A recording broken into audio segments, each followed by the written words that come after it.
Listening to Wuklamat and Koana, I was reminded of my time in the First. While the XIV was no king, I often found myself speaking before the people of the Crystarium in like manner, and though their deeds, they answered me. The people of Zoraal too will rise to the occasion. This I can tell.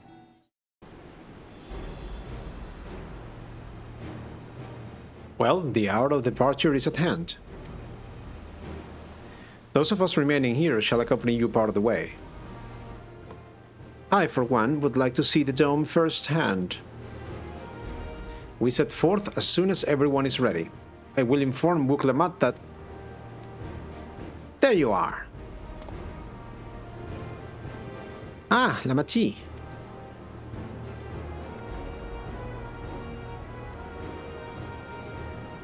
We were just planning to call on you. Are you ready to leave?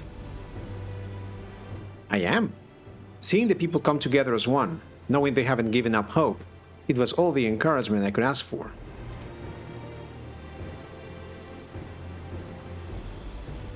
Right then, let's get going. We leave for Shaktural Skygate. Okay, let's go. Everyone's here? Good. This is it, my friends.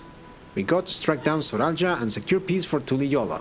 We'll be passing through Shaaloani, where there have been reports of enemy movement, so stay sharp.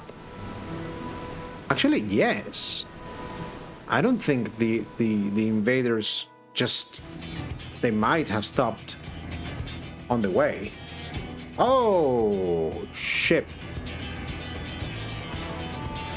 The Lance Guard has told me about them. They emerged from the dome in quick succession and took to looming overhead. A display of force, like the vessels in Tuliyollal. Indeed, and while they haven't taken any aggressive actions, I want to see how things are in the area before moving on. We'll be passing as few settlements on the way to Shaaloani station. It's the perfect opportunity to look around. In that case, Sagasite and I know a few locals who can help. Then let's divide into two groups. Erenville, Alice, and Sagasite will come with me to inquire with the locals. Meanwhile, the rest of you can go and inspect the dome. Can I see the dome from here? Understood. Once everyone has finished, let us reconvene at Shaaloani station.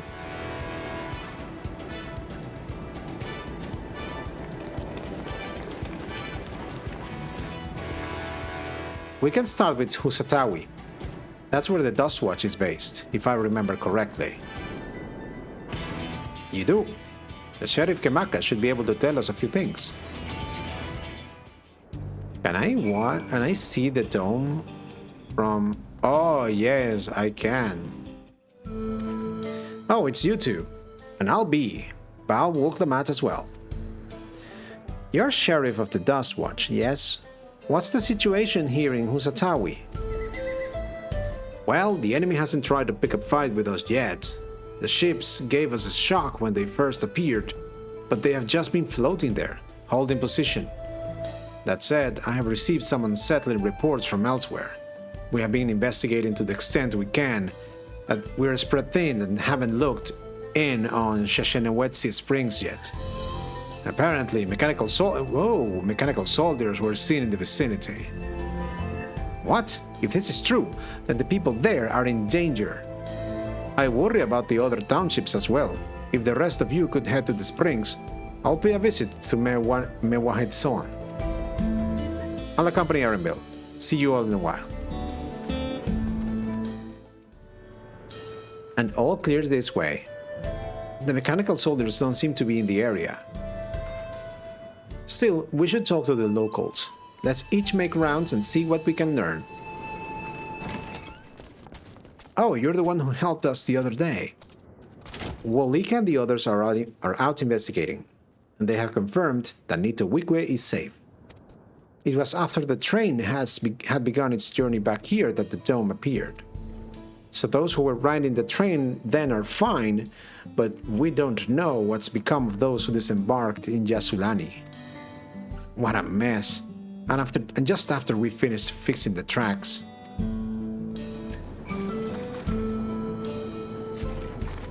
mechanical soldier shows no signs of life. It appears to have been run through with a pole arm. Sakasai, you came. As you can see, we're doing all right. After those ships appeared in the sky, soldiers clad in white showed up and surrounded the town. But to our surprise and relief, a traveler came along and dealt with them all in a flash, Sphene, likely. I'll never forget the way he soared through the air, spear in hand. Shame I never had the chance to ask his name. We're all safe thanks to him, but I can't say the same for those in Shaaloani. We haven't heard from anyone there. I hope Namikka is well.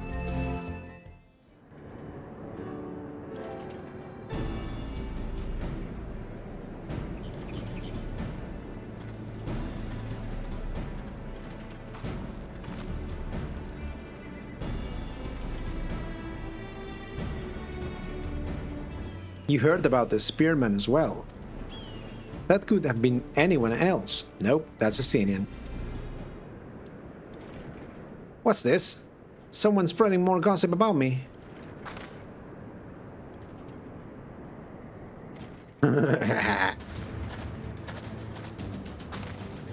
Talk of how I saved the towns travels fast. That's not to discount the help of my friend here, of course. We gave those machines a real beating. I thought you would come sooner or later. Do you know what's happening? So you were indeed the one keeping the people safe. Thank you. Think nothing of it. The automata aren't particularly strong. They obliterated half of Tuliolo. But are the rumors true?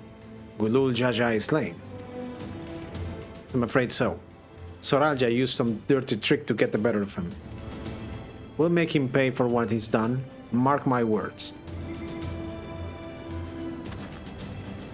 You're going to help her, I assume? Yep. I see. With your contingent, you won't lack for strength, in which case I will remain in Shaaloani and keep an eye on things. That helps us more than you know. I'll send word to my brother before we set off. If you find yourself in trouble, don't hesitate to contact Koana. Koana? Brother? Wait a second. You're the Vow of Resolve. I am. And you're Sekoa, right? I'll be counting on you to keep everyone here safe. Absolutely. If more of those hollow men show up, I'll send them packing. I'm the fastest gun in Shaaloani after all. Sakasai can attest to that.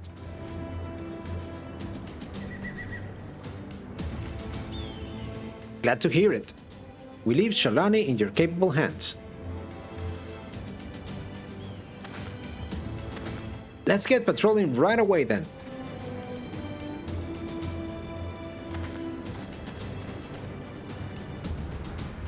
Stay safe out there, and don't do anything reckless. Wasted words, eh? Just do what comes naturally.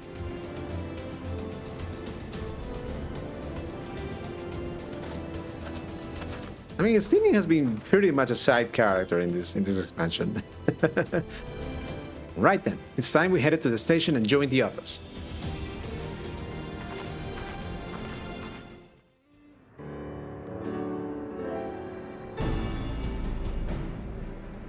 Thanks to Sphene, there were no casualties to speak of in Shaaloani. The Hetzarro were safe as well. At the very least, there were no sightings of soldiers there.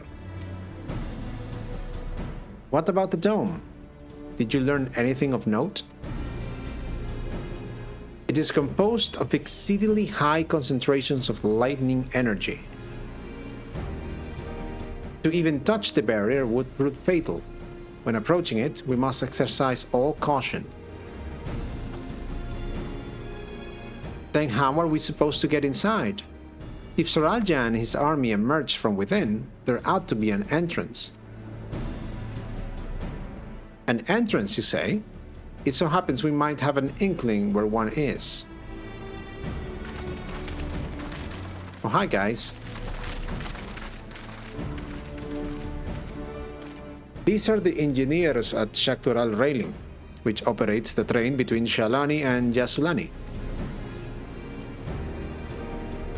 When we went out to recover the train, we had ourselves a look at the dome through a telescope. It was then that we saw it, a large fortress-like structure that looked like it straddled the dome's edge.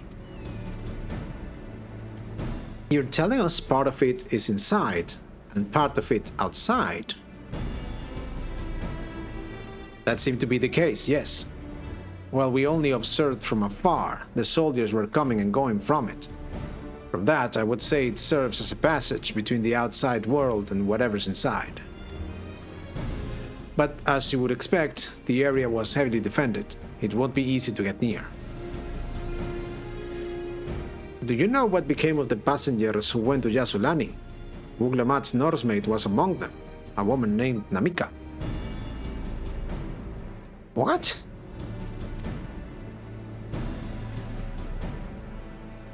I'm afraid not. Only those passengers who were headed back here are accounted for. I can't say for a fact that everything was fine when we arrived in Shaaloani. But when that big tremor struck not long after we left the station, I hit the emergency brakes and looked back, and all I could see was the dome.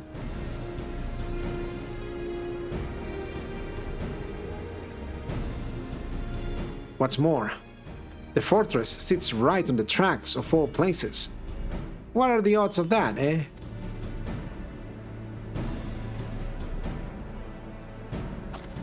Assuming this fortress serves as a means to pass through the dome, we should first determine how we are to reach it undetected.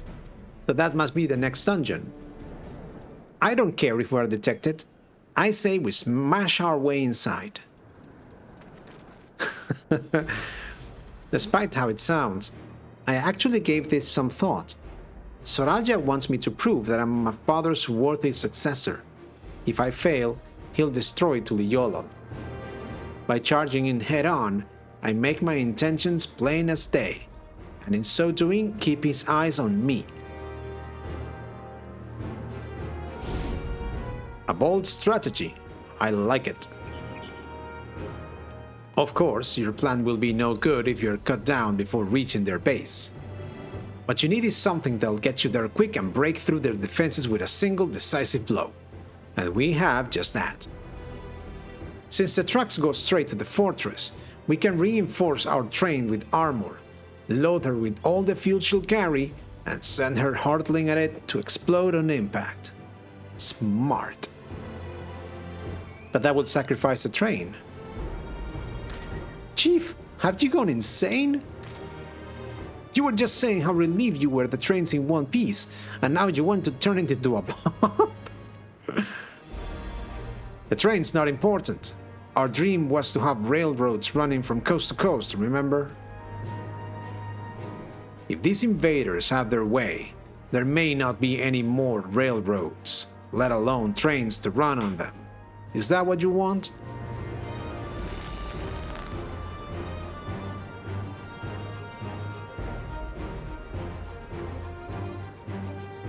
He has a point.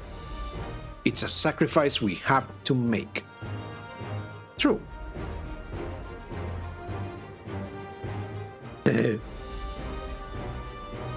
These good folks are willing to put their lives on the line to get inside the dome and put a stop to all this. The least we can do is help them. But Chief...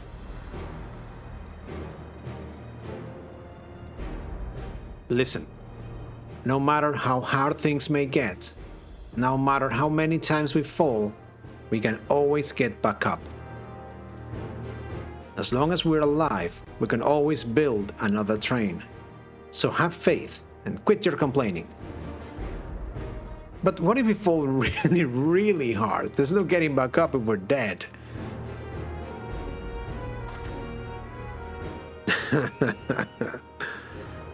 No one's dying on this train. I'll see to it myself. Needless to say, this will be a one-way trip, and we'll need to jump off at the last moment if we don't want to go out in a blaze of glory. You alright with that?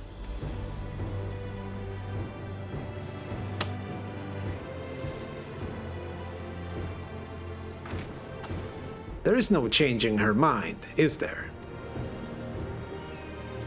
Just promise me you'll be careful out there, honey.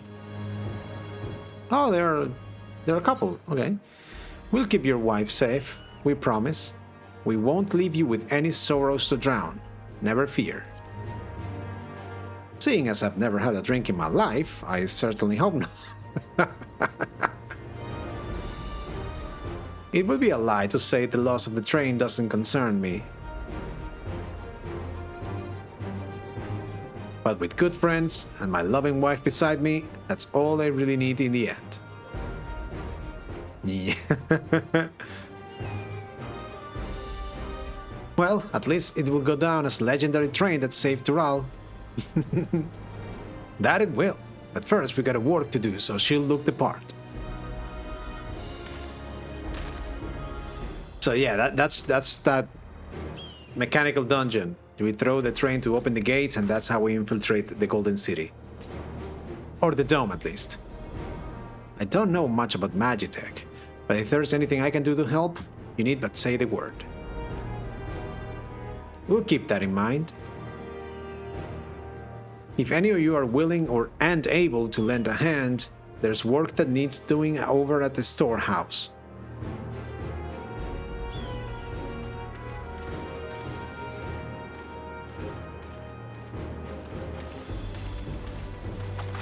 Seems we have a path forward.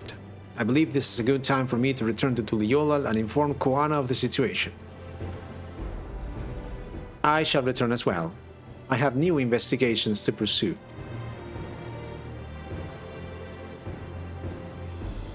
The dome's elemental aspect is similar to that of the gate of the Golden City. If we can identify a connection, we may learn something of use in our fight. It's one mystery after the next, but at least we're not without clues. It may not be easy, but I know we can get through this together.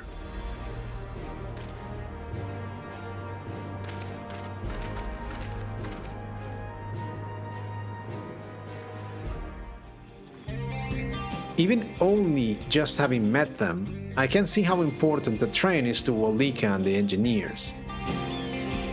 We can't let their sacrifice be for nothing.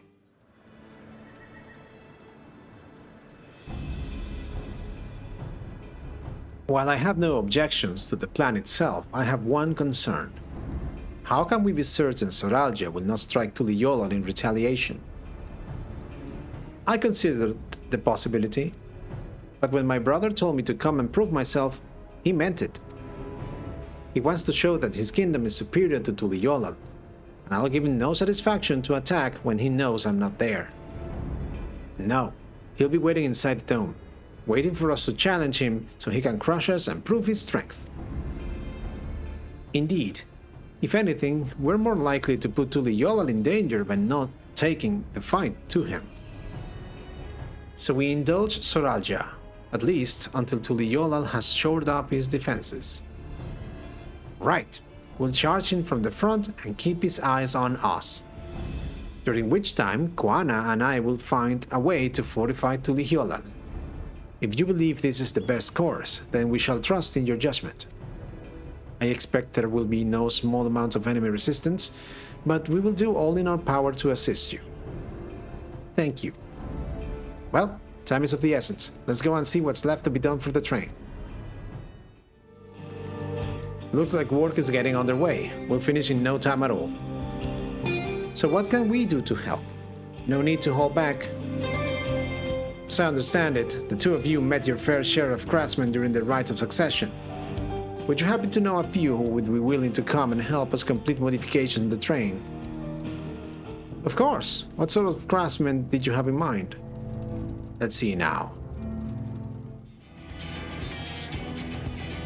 Perhaps my greatest concern is keeping the train safe from enemy attacks. Even with you all aboard to fend them off, it would be over in an instant if they managed to get just one good hit on the cerulean tanks.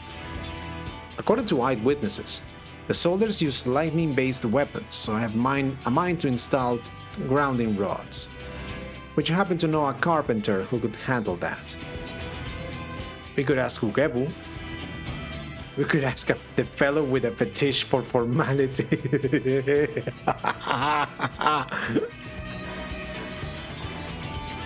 A master carpenter from Okanu, eh? If they would be willing, we would be glad to have them. No objections from me. Just be sure not to forget their traditional greeting.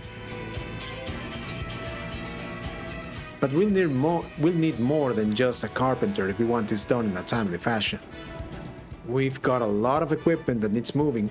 Heavy equipment. I don't suppose you know anyone up to the task. Yeah, Fonjentane, no, because Fonjentane, he can move heavy equipment, but Surmurmur can help. Surmurmur would be perfect. We would be hard-pressed to find folks stronger than the Yokhui, and I'm sure he'd be willing to help. You're friends with the Yokhui? I'll be damned. We'll not want her strength with help like that.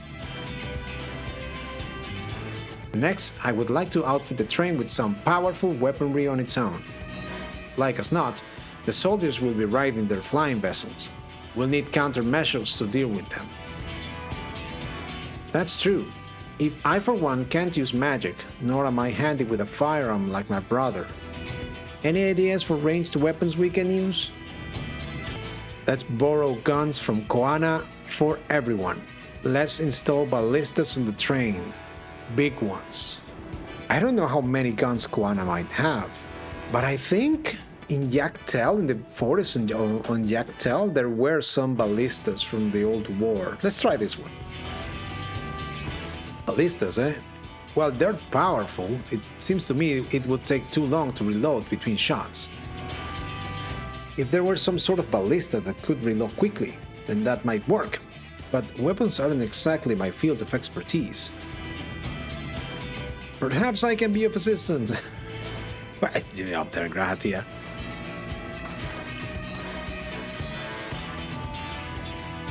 The Crystarium employed etheric cannons for its defenses, and I see no reason why the design cannot be adopted for your train. While I did not conceive them myself, I know their design. It should be possible to build them here, provided we have the requisite materials and skilled smiths. Now that sounds like something Fonjentane can help with. What are the materials we need?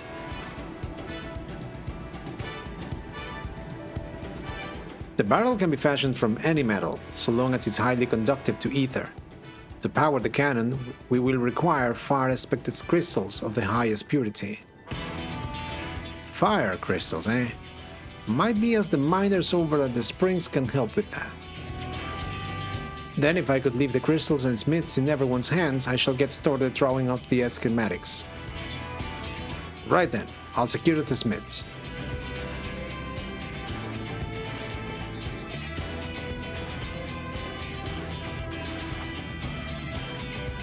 In the meantime, could you deal with the materials? Shensa is in charge of our supplies, so it might be good to talk to him about it first. Well, I think we're set for a plan. Thanks for the consultation. Now let's get this train dressed up and give her the proper farewell she deserves.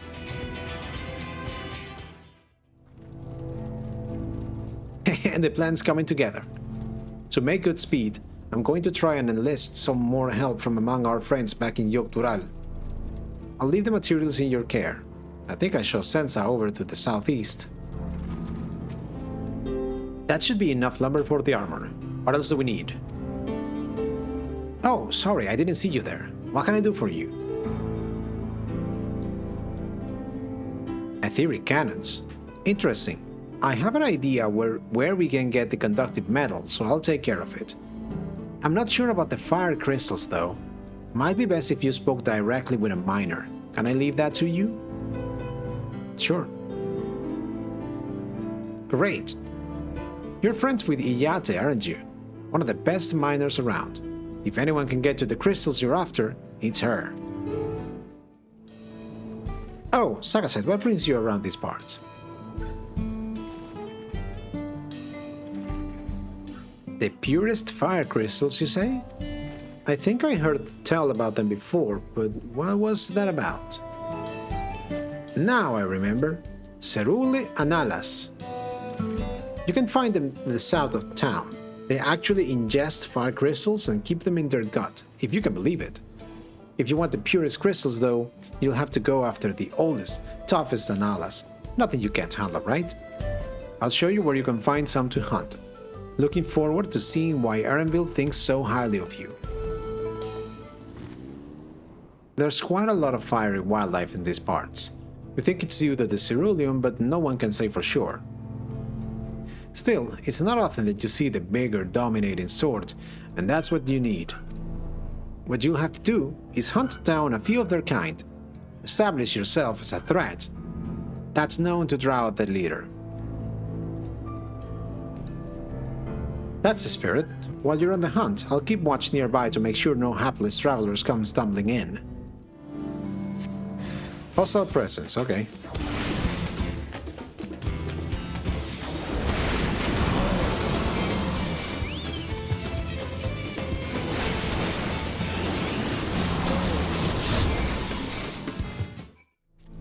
Amazing! You dealt with these beasts in no time at all. You need the crystals delivered to Shensa.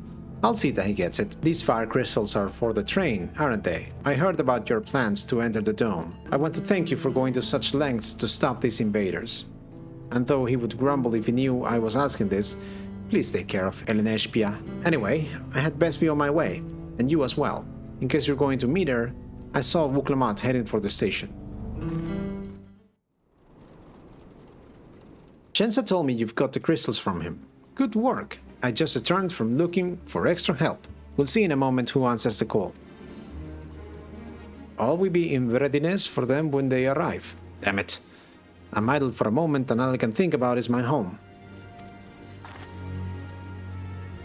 Keep your chin up, Erenville. We'll be on our way soon. We'll find your mother. It'll be good to see her after all these years. There is so much I would like to ask her about her time together with Papa. Oh, she'll talk your ears off. Once my mother starts, there's no stopping her. I wouldn't want it any other way. Right, let's return to helping where we can. The real work begins when the extra hands arrive.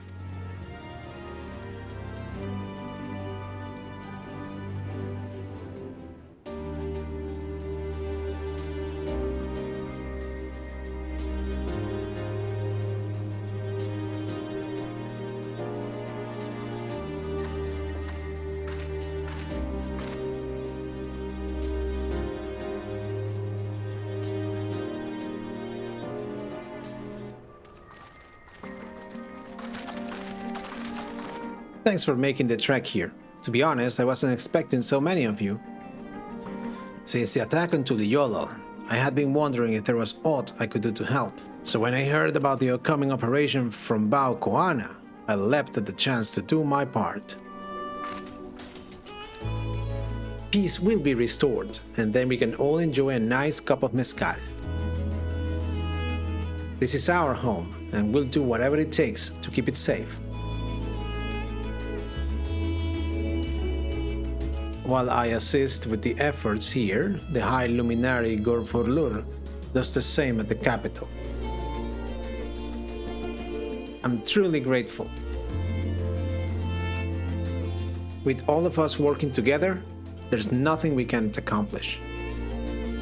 Let's get to it, my friends.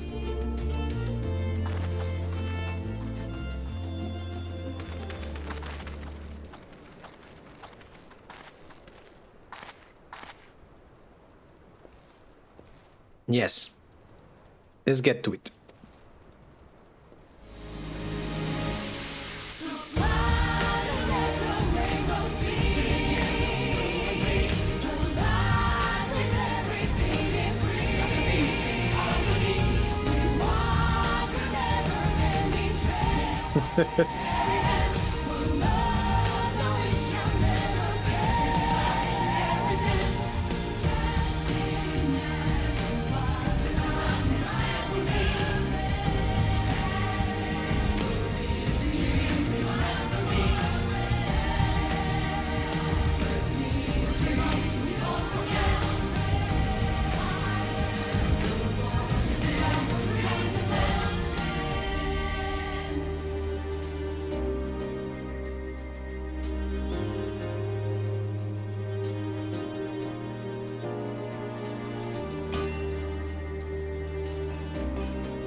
Oh, there's the cannons.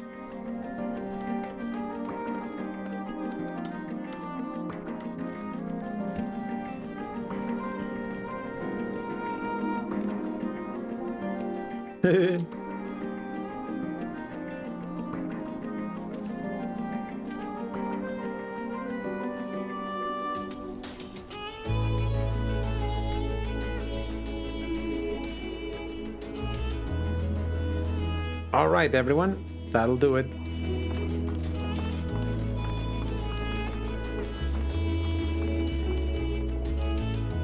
You have done your part. Leave it to us to finish mounting the armor and cannons and have yourself a hard-earned rest. Thank you all again for answering the call. No need for thanks now. Whenever you need help, just give us a holler. Indeed, we must all do our part when our nation is imperiled. Hear, hear. We love Zoraal and we love you, Bao Wuklemont.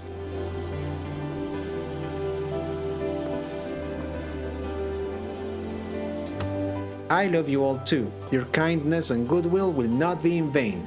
This I promise.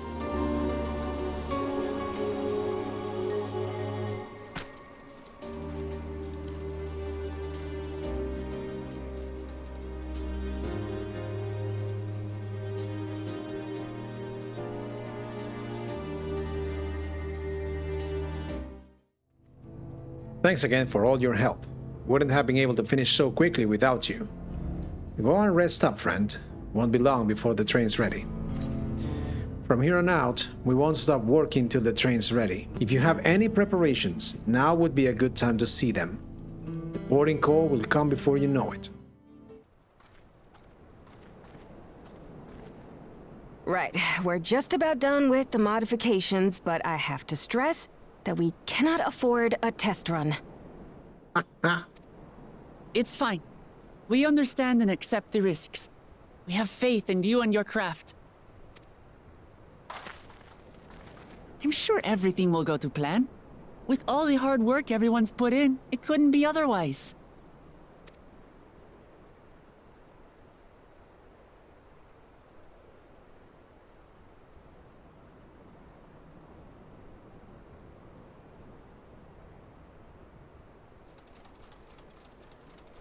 Finished at last!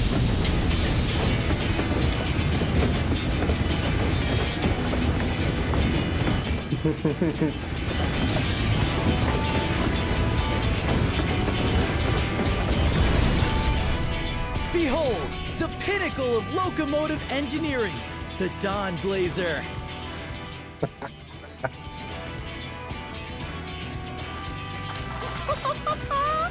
Amazing! Yep, she's been fitted with wooden armor and a crystal grounding rod to mitigate the effects of lightning. Naturally, we had to overhaul the engine so it could handle the extra weight. I also had her outfitted with the ferric cannons, the better to contend with enemy forces. And as they're modelled upon those used at the Crystarium, I can attest to their potency. So, what do you reckon? Given the tight turnaround, I'd say we did a damn good job. This is the toughest locomotive I have ever seen. Let them try and stop us in this. It's a shame we have to blow her up. Glad she's to your liking. I hate to let go of such a beautiful piece of machinery, but I know you'll give her a proper send-off for us. At the risk of spoiling the mood, we should probably get moving. Yep, you won't get far if you let them pummel you from the air, but you'll be safe enough once you reach the tunnel.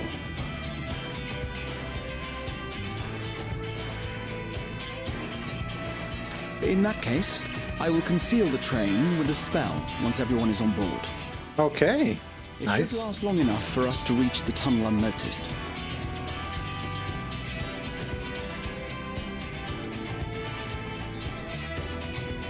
Right. So everyone, are we ready?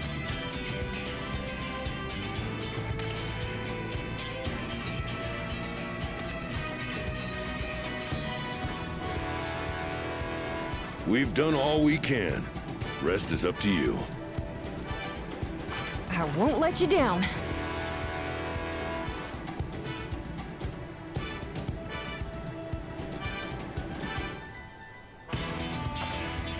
All aboard!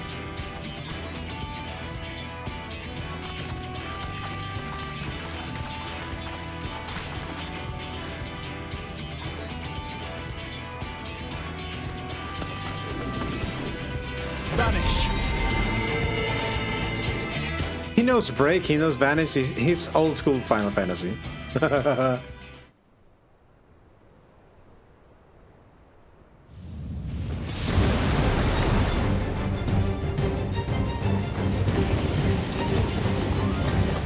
this speed, we should arrive at the dome in no time at all. But not before we're spotted, I expect. Stay alert!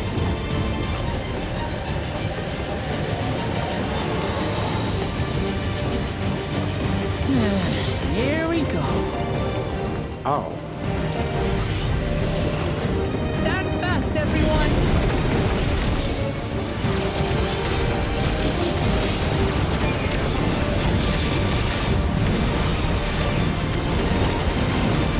Can I shoot? Can I shoot, please?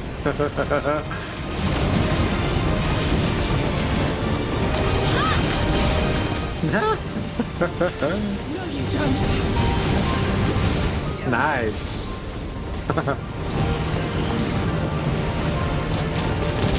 No. Yeah, those are not lightning. How can they switch to firearms?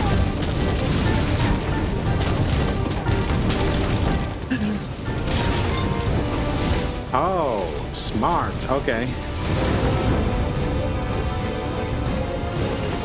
Detach it, detach it. Oh dear. Raha, jump!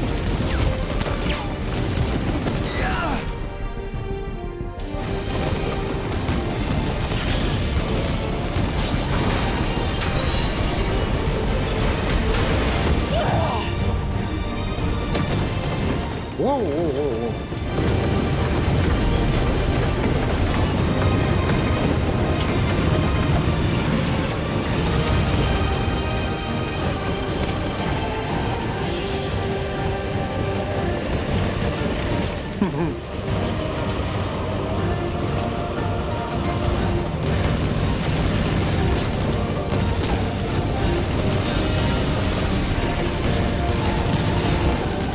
Erenville, I need you to take over for me.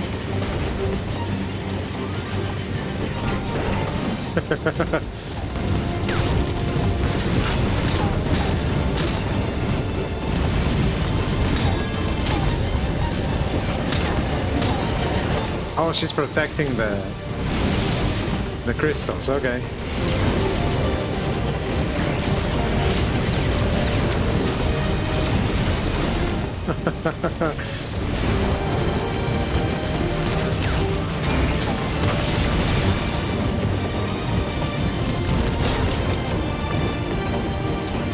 Oh, we're close. That's the fortress. End of the line, everyone!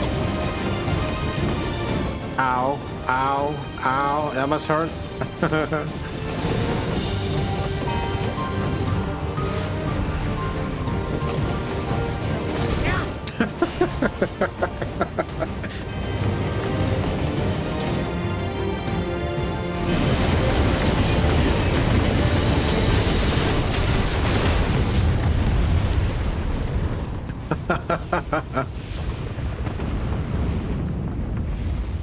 That was a great sequence.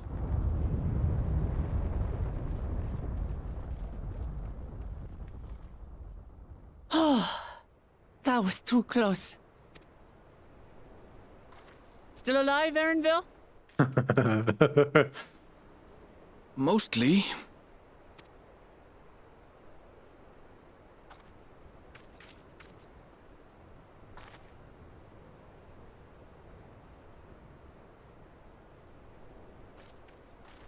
Now that's should be the dungeon. Whatever it's called.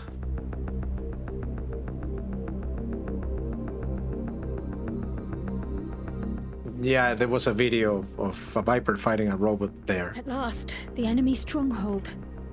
We should hurry before they can regroup. Let's go and find out what's inside.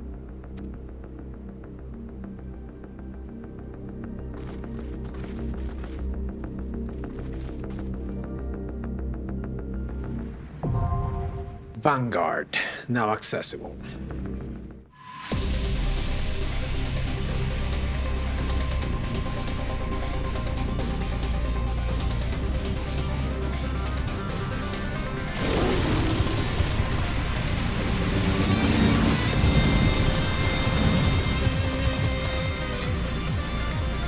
Just music, man.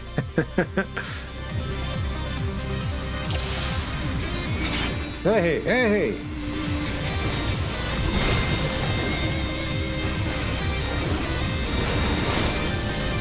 Enemy sighted, R7 sentries, prepare to engage. Bikes. I want a bike. Can I steal one? Just slumps on the bike. I mean, all things aside, the civilization is way ahead of everything we have seen in Final Fantasy XIV so far. Let me see the monitors. What?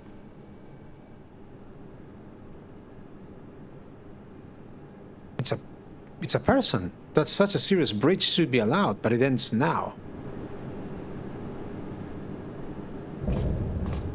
Ophidian Outrider, Sander the Snake Skinner.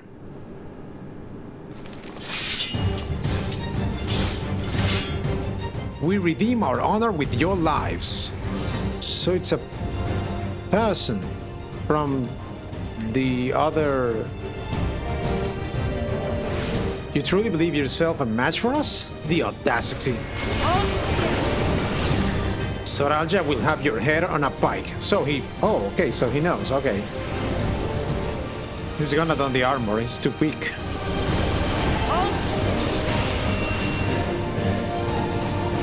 How could you? Enveloped in a gentle light, the pulse of life and something, this guy. Alright, no more games. It's the same as Zoraal Ja. I call on the soul of the serpent, the great devourer. Give me the strength to destroy our enemies. Holy crap, okay. You'll pay for the souls you have made me waste this day. Souls. Rear guard.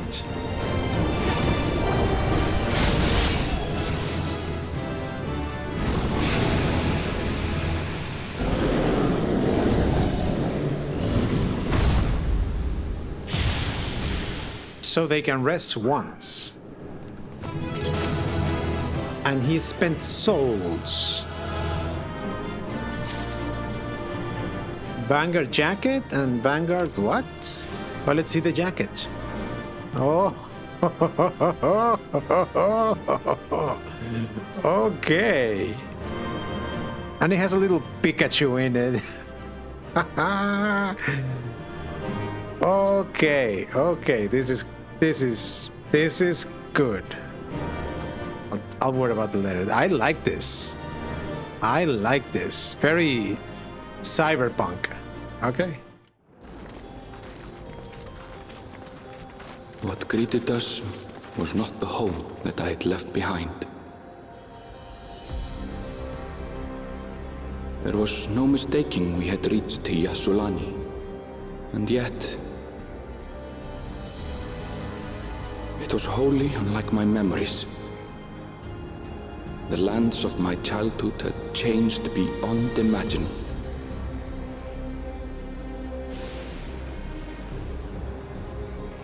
To where had I returned?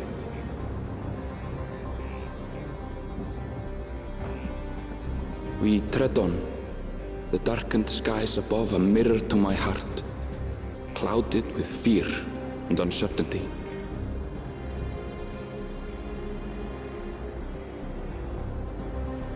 How bizarre. This cannot be Shaaloani, can it?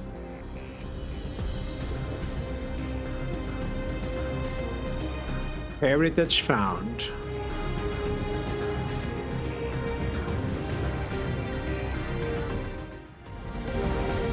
I was prepared for something strange, but this is like another world. I don't understand.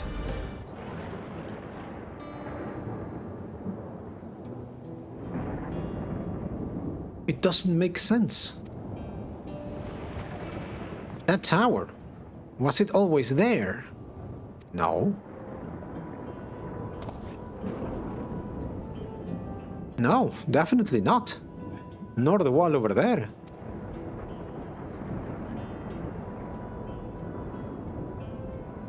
The material's not something we use in Toral. It's closer to what we saw at the gate of the Golden City, or those mechanical soldiers. Such a massive structure couldn't possibly have been built in so short a time. Then I'm inclined to assume we have been transported to another location, or perhaps... Well, speculation will avail us not. We need to learn more before we can draw conclusions. Let's take a look around then.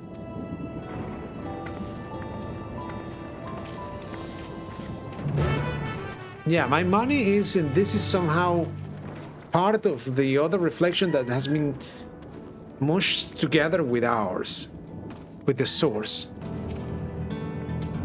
That looks like a train station, doesn't it? That must be Shaaloani station, where the passengers disembarked. Then perhaps we'll find someone to talk to there. Let's go and investigate.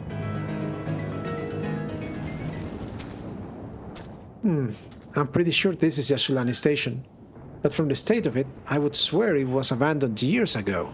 I'm not sure what to make of this. We should look around a bit more. Wait, time? What if they can play with time? Kryle's earring, the one she came with as a baby from this dimension, is the symbol of a...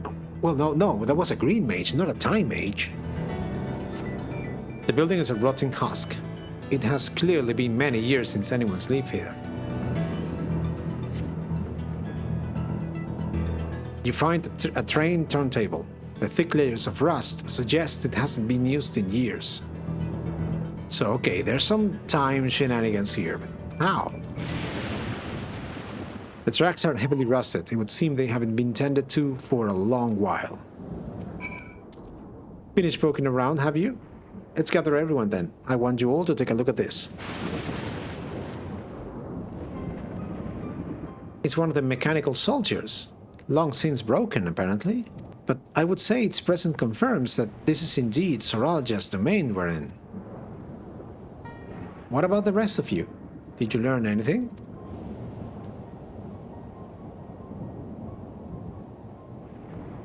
So all evidence suggests this is Shaaloani station.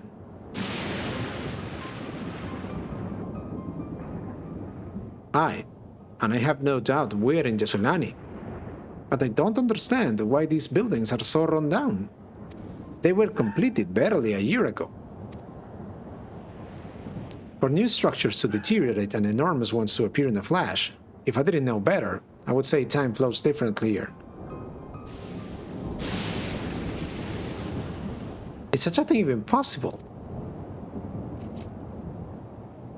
We have encountered this phenomenon before, as it so happens. Though it may be difficult to believe, our world is but one of several. In some respects, they are similar to one another, but in others, wholly different. We call them reflections.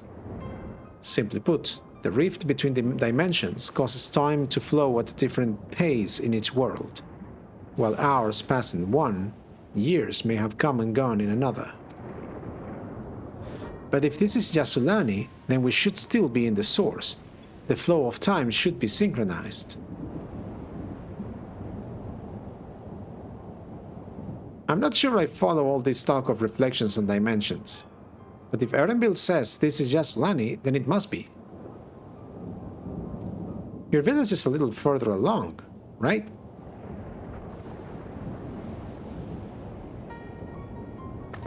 Erenbil. Yes. It's a short distance to the northwest. Let's head there next then. Rather than talk theory, it's always better to confirm things firsthand.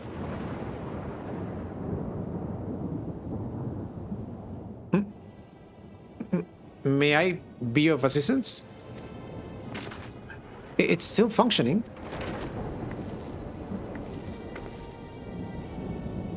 It has eyes, looks friendly. It doesn't seem to be hostile, at least. Perhaps we can ask it some questions. Can you tell us where we are?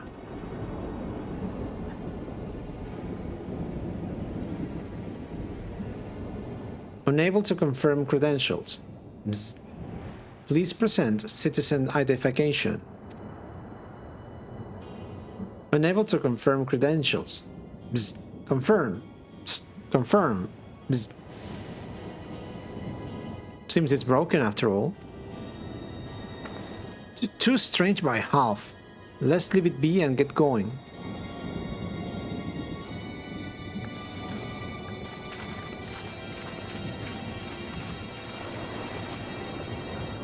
Are those lightning rods?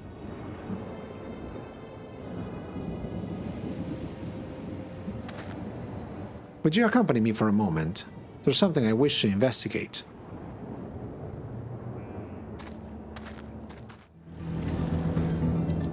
Look there. The lighting appears to be drawn to those bowl-shaped structures over yonder. The design suggests there's some manner of lightning rod. Let's go and take a closer look. Is that wise? This material appears to be the same as that used in the mechanical soldiers on warships. On closer inspection, it appears to bear fine etchings, rather reminiscent of arcane runes this. I suspect they're not merely decorative. I would posit it's used to harness lightning as a source of energy. Quite impressive technology. I'll share this observation with Y'shtola. For a blessing, the dome doesn't appear to interfere with link pearls. Thanks for accompanying me. Let's head to the village and find the others.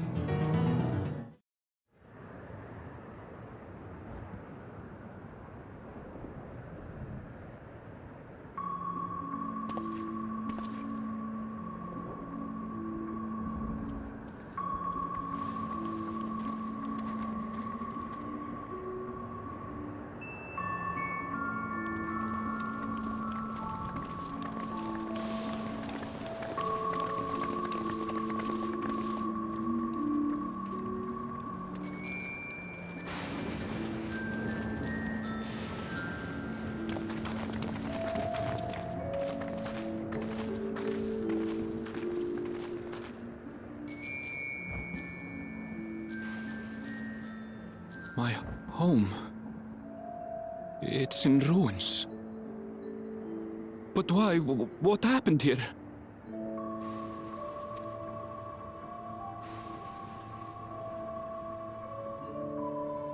And where is everyone? I had a look in a few of the other houses, but they had clearly been abandoned. Damn it all. None of this makes sense. Excuse me? Are you looking for someone? The girl.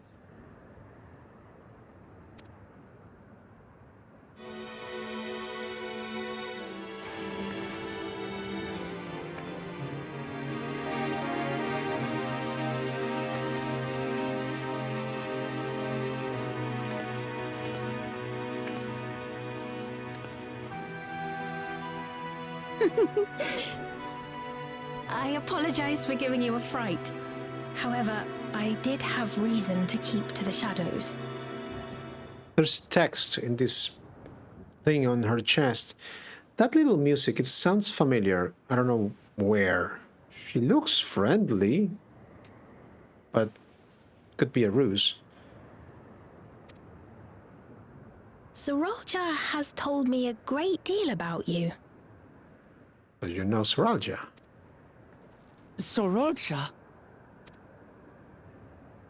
Greetings, and welcome to the realm of Alexandria. Oh, okay. So, oh. So some of the theories were right, though in what capacity, still okay. So who is this Garnet? I mean, she doesn't look like Garnet. What does it say on her chest? It's too small. But if... Okay, I mean, could just be the same name, okay. I am Sphene, the Queen of Reason.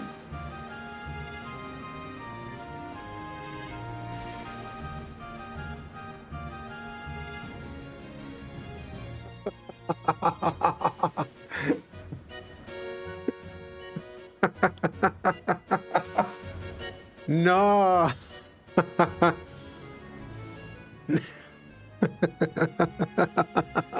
Sphene with the music. Okay, okay.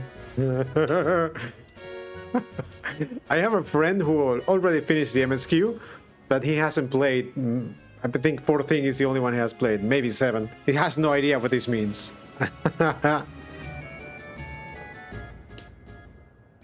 Oh man.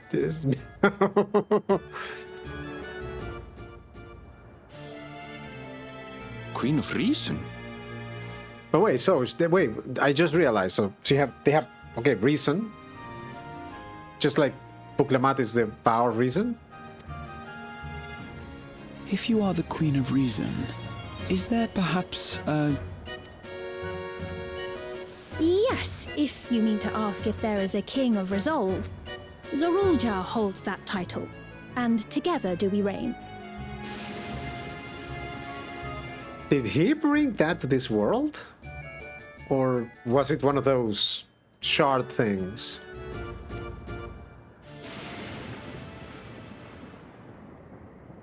Then you're both behind the attack on Tuliyola. Good point. And I doubt you're here to offer us a warm reception.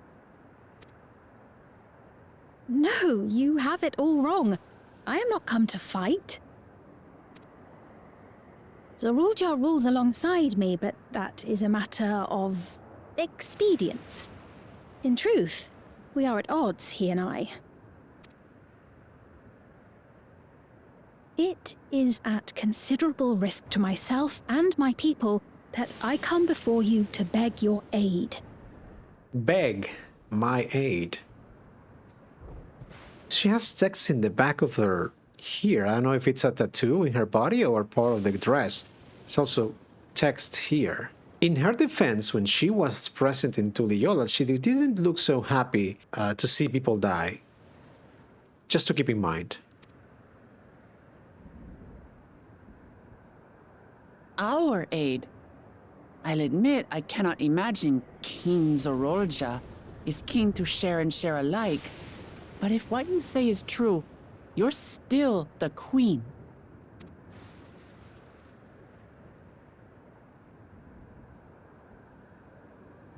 Indeed. But I was once the sole ruler of Alexandria.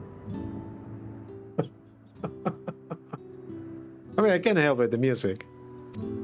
Until one day, he appeared, bent on conquest.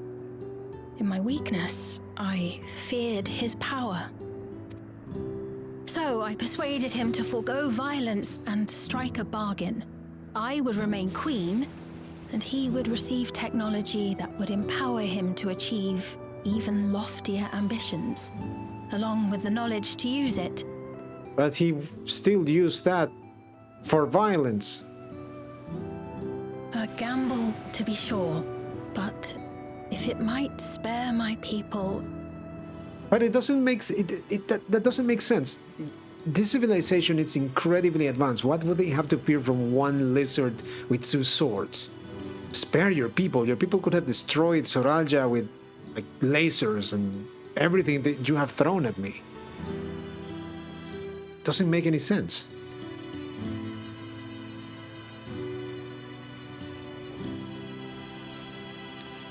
If I may, the dome surrounding these lands was erected but recently. How is it he was able to not only invade, but instate a new system of leadership in a mere matter of days? No, that's just the time thing with the reflections.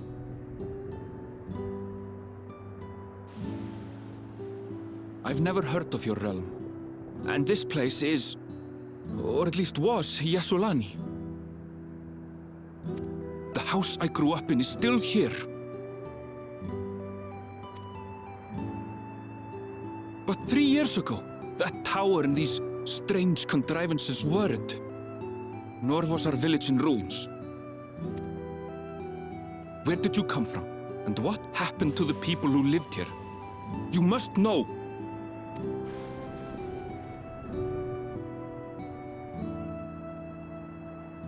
I realize how confusing this all must be. Truth be told, I don't fully understand it myself. What I can say is that one day, people from your Tuliolol suddenly appeared here in Alexandria. Or perhaps it was we who found ourselves in Tuliolol. Until but recently, we were completely unaware of events taking place beyond the barrier surrounding our realm. Does this not remind you of the Crystal Tower? How after the 8th Umbral Calamity, we devised a means to transport the Spire across time and space from the source unto the First. Granted, this is on a much larger scale, if that is indeed what has happened. Not only the people and structures, but also the surrounding environment. Regardless, the people of Lakeland perceived the arrival of the Crystal Tower much as the Queen describes her own experience. Sudden and inexplicable. Well then, you appear to have a better grasp of our circumstances than we do. Indeed, more than I dared hope. In which case, a closer examination of the effects of this phenomenon may afford us more insights. Allow me to take you to the outskirts. A number of the Shatona live there as well. Perhaps your acquaintances are among them. Hold on. If we accept, there's no guarantee we're not walking into a trap. But if we're to defeat Zoraal Ja, we need to understand how he grew so strong. Besides...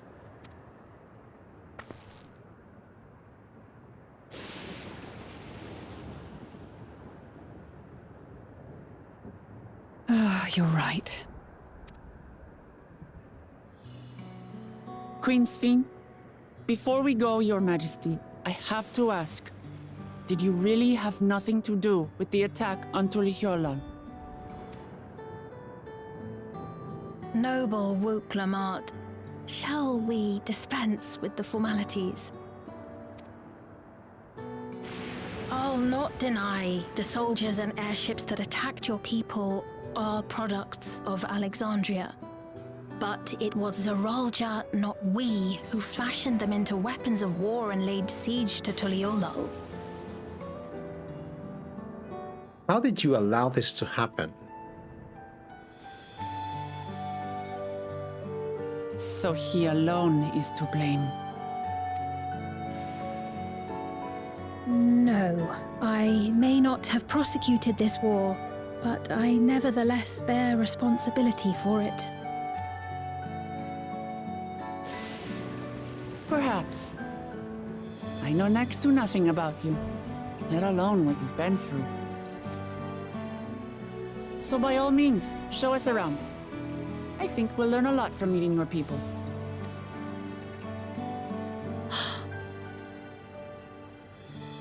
Wonderful! If you would follow me. I take it there will be trouble if Zoraal Ja hears of this? Isn't it a little odd for the Queen to be walking about on her lonesome? Is that concern or suspicion? If things should take a turn for the worse, might I call upon your aid?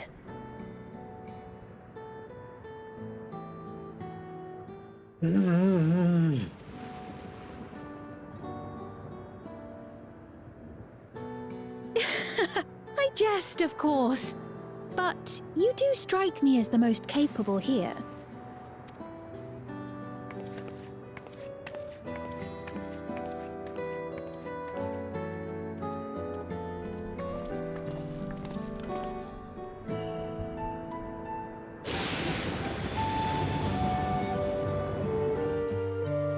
If I hadn't watched the launch trailer, I may be less apprehensive about her, but something's weird. I think it goes without saying, but we're not going to trust her just like that, right? Any way you look at it, a mysterious girl who appears out of nowhere, proclaiming herself a queen, is suspicious. Well, having established that we should be wary, we could use more information. So let's head up to this place, the outskirts, and see what we can learn. Perhaps about Sphene as well. I trust you have similar farming facilities in Zoraal. They're completely different from ours. I've got no idea what all those machines do. We settled on this approach after some trial and error. The Zoraali have their own methods of farming, which they wanted to continue employing, but the environment makes it challenging. There is too much rain and not enough light. Thankfully, the use of electrope has allowed us to fortify the buildings here, as well as provide what nature cannot. What? Electrope. It's a material we use for myriad devices and applications. A topic for another time, perhaps. If you would follow me, we're nearly to the outskirts.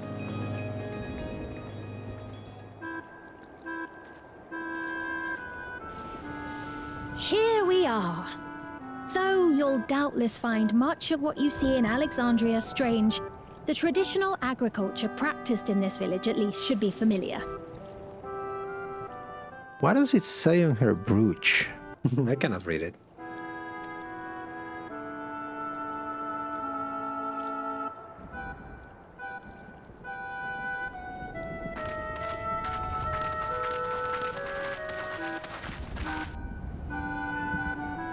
So everyone has a focus? Queen Sphene? What business brings her here, I wonder? The queen has come!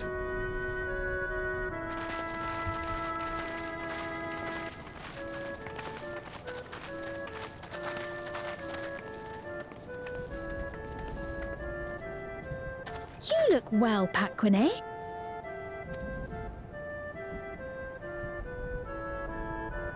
And Katonye, I see you've already taken to your new position.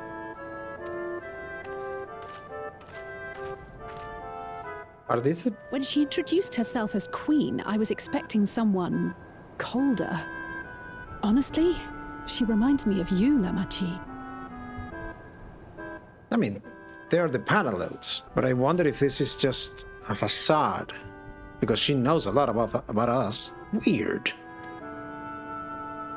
Me?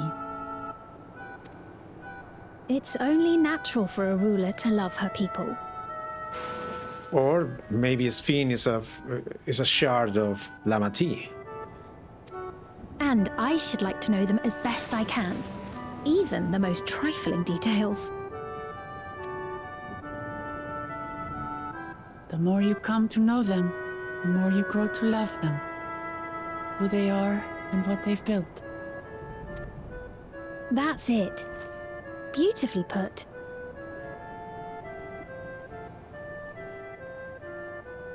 And it would appear that she is well loved in turn.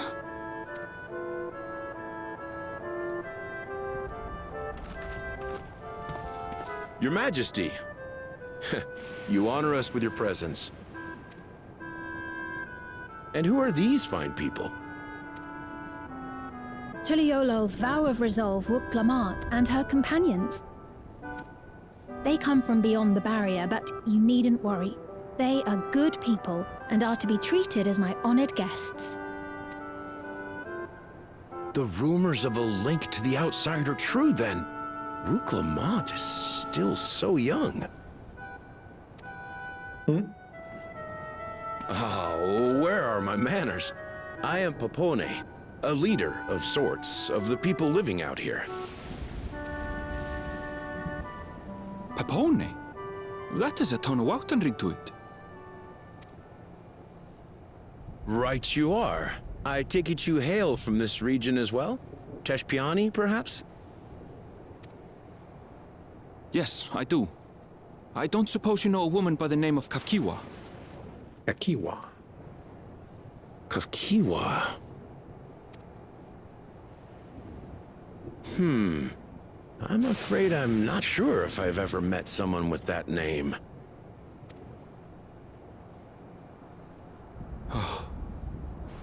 Mother isn't here. But it's a relief to know at least some of the people of Shaaloani are alive and well. Your mother, you say? Now that you mention it, I do see the resemblance. Huh? You know my mother? I do. Yes. Then tell me, please, where is she?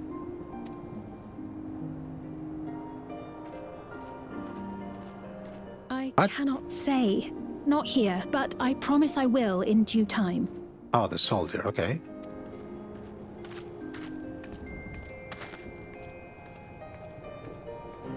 I have a question, Pepone.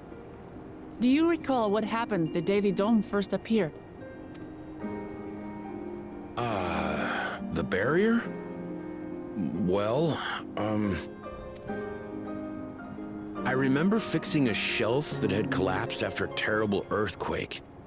Then the ground began to tremble. There was a brilliant flash of light, and then...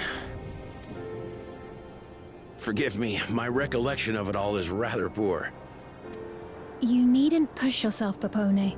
After 30 years, no one could blame you for not remembering. 30. 30 years? As in 30 years in the past?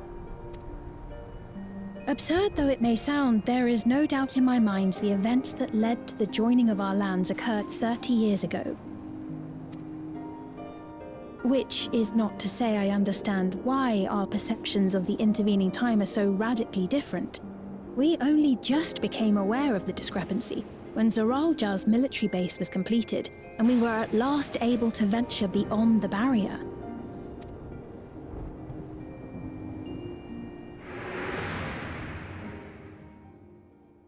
I believed you long dead.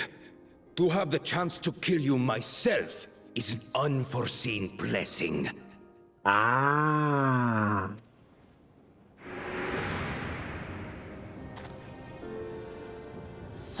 Years. Little wonder Zoraal Ja assumed our father had already passed away. It's not unlike how time passes differently in the First and the Source. The fluctuating space of the rift between them disrupting temporal equivalence. Perhaps the same holds true here, and time flowed faster within the dome. Meaning this is a piece of another reflection? Do you suppose time is still passing faster in here? This is a piece of another reflection. I cannot say for certain, but I strongly suspect that to be the case. And based on the Queen's account, this encampment may have come to serve as a physical bridge between the two planes, after which the dome was forced into the Source's temporal flow.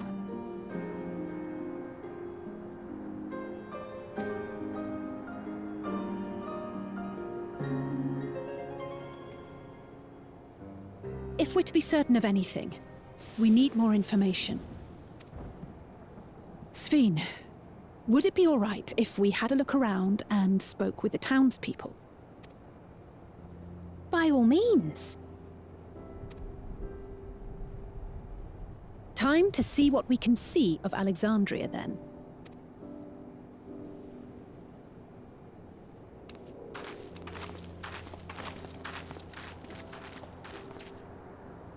And its people.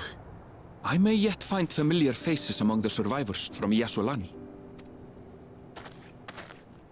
Even if I don't understand the half of it, I would learn more of this place before we confront Zoraal Ja. Perhaps you'd care to see how we make our living. Though we have always prided ourselves on the use of traditional Tonawatan farming methods, the use of electro-fueled technologies has led to countless agricultural innovations. I would join you as well. You can begin by explaining the focus. Ma'am, please. You needn't trouble yourself. It's no trouble at all. And I promise not to cause any manner of distraction. Reassuring words, or they would be had I not heard them countless times before. Very well, but do be careful. Of course. I shall proceed with the utmost care. Now then, if you two would follow me, we can begin the tour.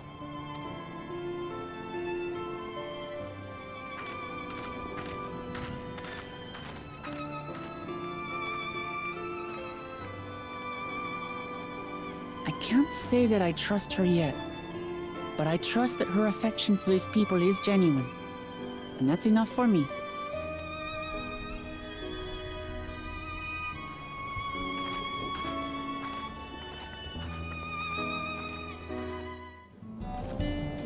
Electrope has done much to improve the efficiency of their farming, but hasn't replaced everything.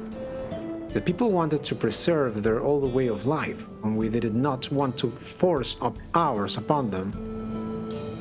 You went to such lengths so that our cultures could coexist, even going so far as to learn our tongue. I'm sure everyone appreciated that.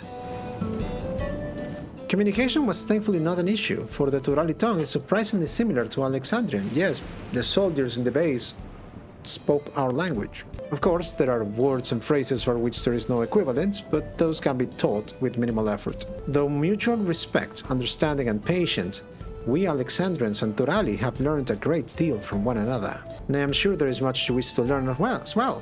So please, if you have questions, do not hesitate to ask. Rather than bore you with lengthy explanations, let us head back to the farm we passed earlier. UPS Halo, it is called. We can speak with one of the farmers when we arrive. UPS. I guess we're off to UPS Halo.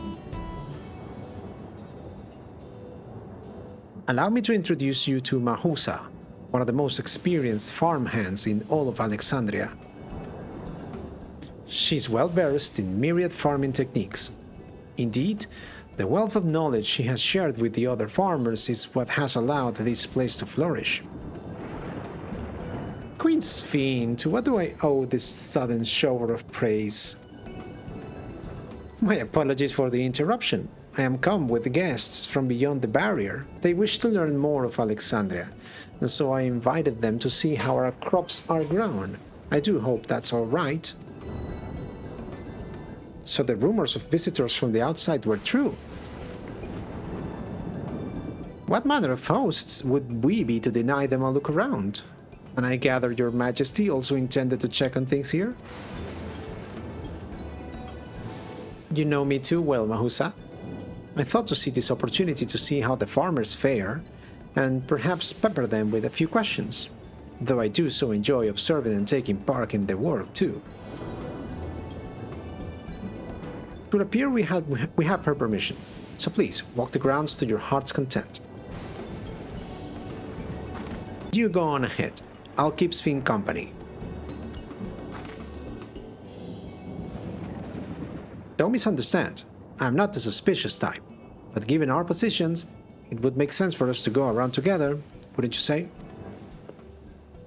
A fair point, but be sure not to let me out of your sight. I shall remain under Wuklemat's watchful eye.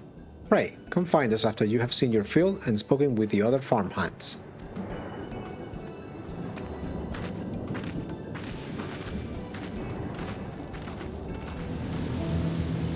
Light levers appear to be fine. As for the power source... You wish to know about my job? I tend to the fields mostly. Watering the crops, keeping the soil fertile, and so on. It admittedly took some time until I fully understood how best to carry out my duties. I also manage the lamps we use in the fields. We do our best to keep everything up to code, but should they ever start to malfunction, it's up to me to fix them. The land and sky being what they are, ensuring a rich harvest makes for constant work, but honestly, I enjoy how involved the process is. Both my parents being Alexandrian, I didn't grow up knowing much of anything about farming. Every day is an opportunity to learn and grow. Oh, an unfamiliar face. I gather this is your first time on site, then? Well, this here's the storehouse, or rather the entrance. The real storehouse is underground, much more spacious, and equipped with a temperature regulation system to keep the harvest from spoiling. Since the entrance is so small, it's much easier to prevent wild beasts from wandering inside, which also makes it a viable facility for breeding and raising livestock. We have even got a few beds down there for emergencies. My parents often complain about how Alexandrian technology and electrope complicate our lives, but it's just a matter of learning how things work. Check my job, for instance. I'm presently overseeing the storage of harvested crops. They'll be taken up to the tower for processing, and from there find their way to every dining table in Alexandria. The work is hard, I'll not deny, but I take great satisfaction in what we do. They're saying that you and yours are visitors from beyond the barrier? That true? So it is, which means we're connected to the outside world again. Not that I have a desire to leave, mind you. I'm quite content with life here in Alexandria. But setting that aside, you're here to observe our work, right?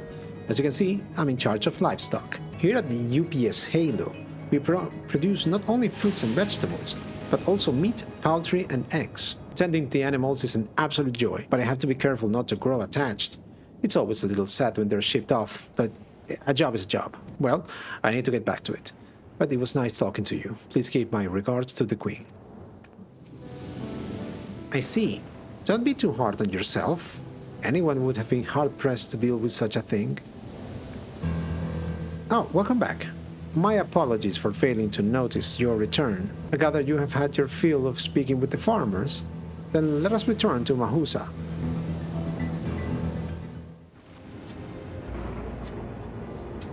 Well, what are your impressions of the farm?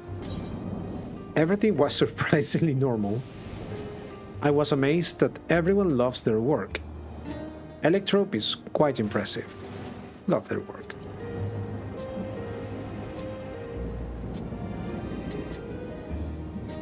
A curious observation. Do you not love your own work? Oh, but I jest. It's true that the people of the outskirts seem the most fulfilled. Always they take to their duties with good cheer. And what did you think of our little tour, Namachi?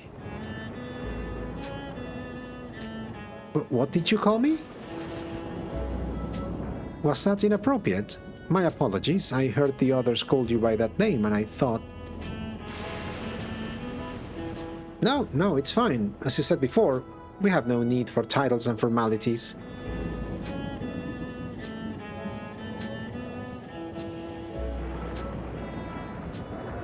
As for my thoughts, I was very impressed. That machines could be used to overcome so harsh an environment is amazing. I have never seen anything like it. The feeling is understandable. Indeed, many still find the machinery behind me baffling.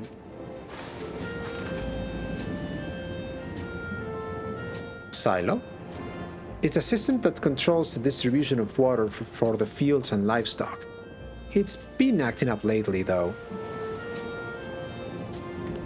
Acting up, you say? You needn't worry, my queen. It happens fairly often. But simply, it's taken in water that had a strong lightning charge. We think some creatures have become charged up with the energy, and they are releasing it into the river we use as a source. The system would return to normal if the creatures were dealt with, but I'm reluctant to beg it to the army.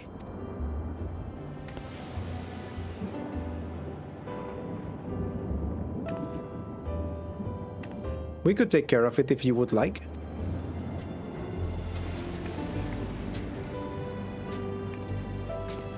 That is most gracious of you to offer, but it is much too dangerous.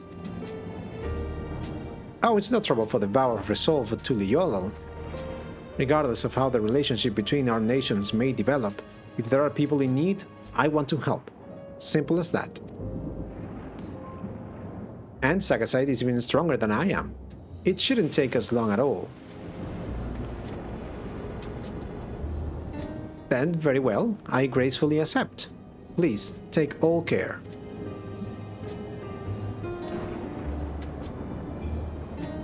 This ought to go even faster if you and I search for lightning-charged fiends on our own. Good hunting.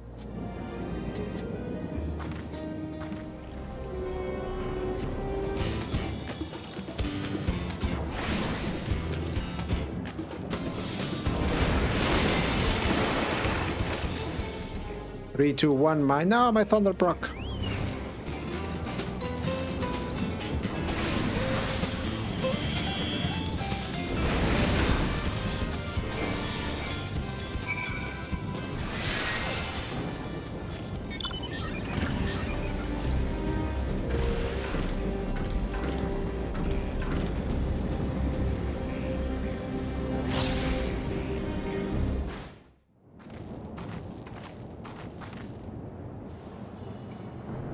Ah, you're both alright. Thank goodness. You really needn't have worried so much. We barely broke a sweat dealing with the fiends. They're all gone now. Of course I was worried. You're my dear guests. But thank you. We truly appreciate this. Indeed, with this, we won't have to ask Zoraal Ja's machines for help. He's been making a concerted effort to bolster his forces, sparing but a fraction for the people's protection. He thinks nothing of our safety, unlike Queen Sphene. That's enough, Mahusa. If you have grievances, I will hear them later. But to speak of the king now... No, she's right. He's never been one to look after his people. Anyway, thanks for letting us tour the farm. The folk here are delightful, and it was a pleasure to meet them. You couldn't have favored us with more uplifting words. My people are my pride and joy. You never failed to let us know, nor how much you care. Of course, you are my precious family, all of you.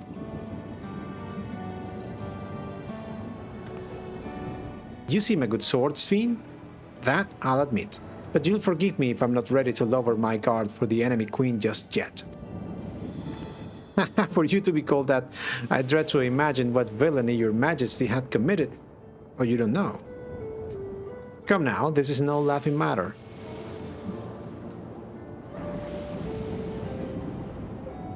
A ruler is responsible for the welfare of countless lives, and one wrong decision can lead to untold suffering. Failure is unconscionable.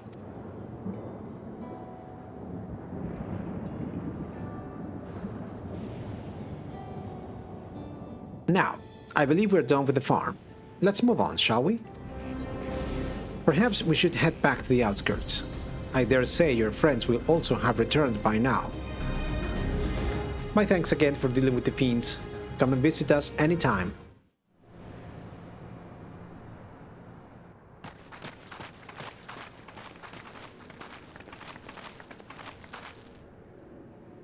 What's happening over there? It's nearly time. Time for...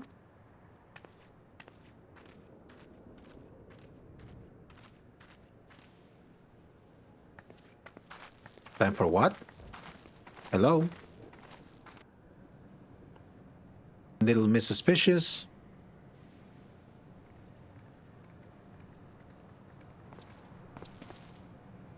I'm glad you could make it.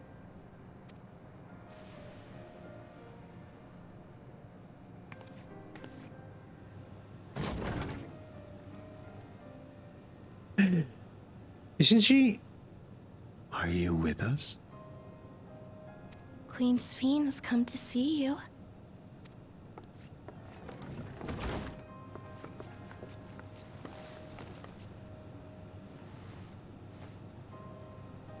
We're here, Yeah. Namikka.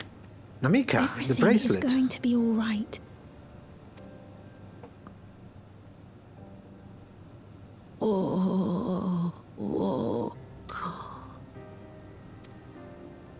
What's the matter, dear?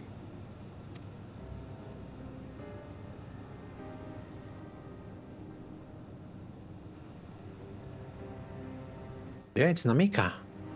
It can't be. That's the bangle I gave to Namikka. You know her? Of course I know her. She was like a mother to me. I see. She was always willing to lend a kindly ear to others, but rarely did she ever speak of herself. Is it really you? She must have arrived shortly before the barrier manifested. For us, it was perhaps days, but for her... Yeah, and she was old before. Namikka, it's me! Wuklamat!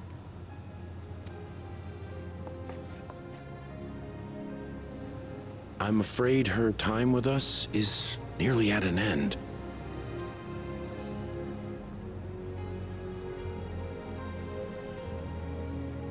Has she no more soul cells?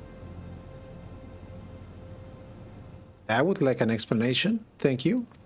She always used hers sparingly, but at her age, it wouldn't make a difference.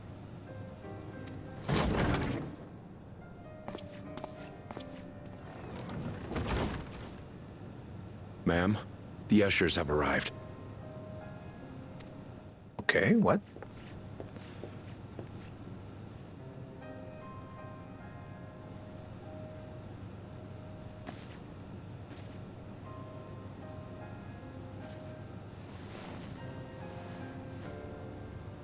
Thank you, Namikka, for your many years of friendship. Take comfort in the knowledge that this is not the end. Be not afraid. Your memory will live on, in us. Living on in memory. The Giants share a similar belief.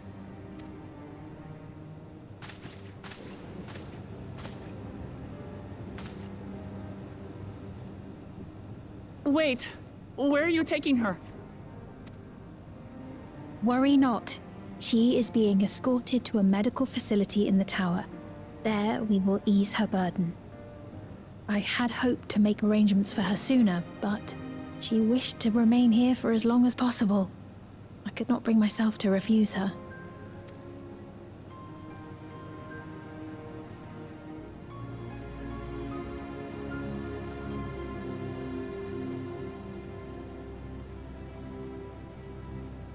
Is there any way I might stay with her for a little while longer?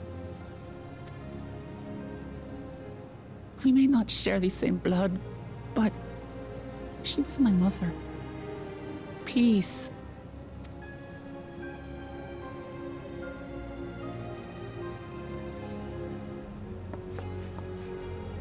Let us give them some time alone.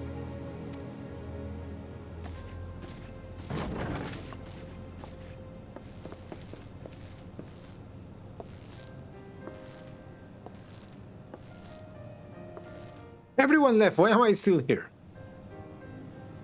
Shoo. Thank you. Give them some privacy.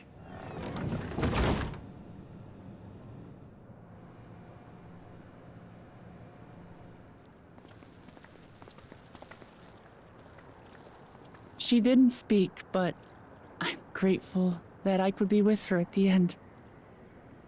Thank you.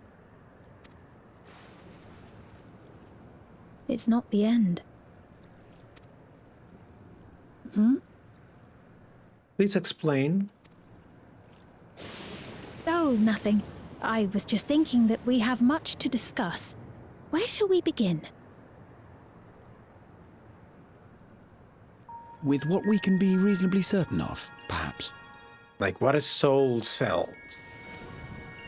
Between what we have witnessed and the testimony of Alexandria's inhabitants, it's safe to say that two distinct lands have indeed become one. What's more, having met Namikka, there is no denying the divergence in the passage of time. Taken together, these phenomena strongly suggest that some manner of cross-rift displacement has occurred. Specifically, the displacement of Alexandria from another reflection to the source. It does seem the most likely explanation.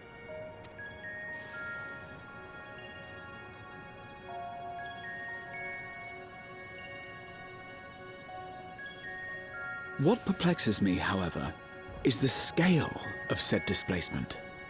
It far exceeds what could conceivably be achieved with a Void Gate, or even with the Crystal Tower. In essence, we are dealing with a localized instance of dimensional compression. The Ascians would no doubt liken it to a rejoining. Which invites the question, how was such a feat accomplished? I wish that I had an answer for you, but this talk of reflections and dimensions is well beyond my understanding. Kind of the same thing what Lamax said. I can only tell you that we lived peacefully under the barrier's protection for many, many years, until the day that peace was suddenly broken. Was the realm always under the barrier? Why? If I may clarify, Yeah. the barrier predates Alexandria's displacement. By several hundred years, yes. To when the continent we call home was ravaged by a devastating cataclysm. The barrier was erected to isolate us from the surrounding land's noxious influence. I see. And it was only later that it was whisked away, along with its contents, by means unknown. In other words, Sphene's as lost as the rest of us, right? The Alexandrians didn't mean to end up in Tural.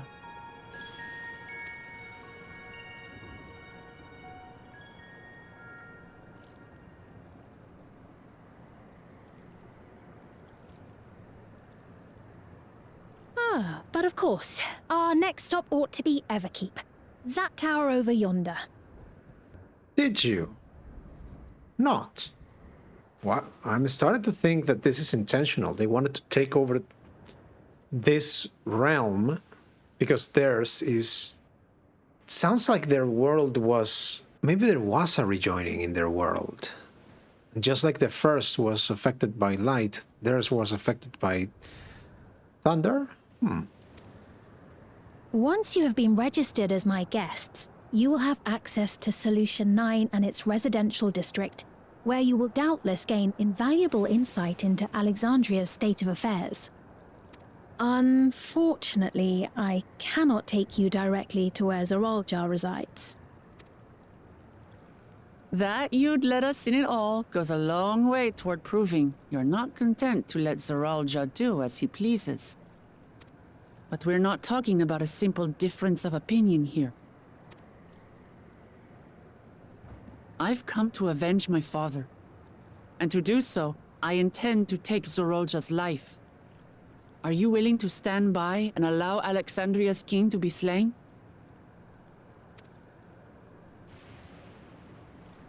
A fair question.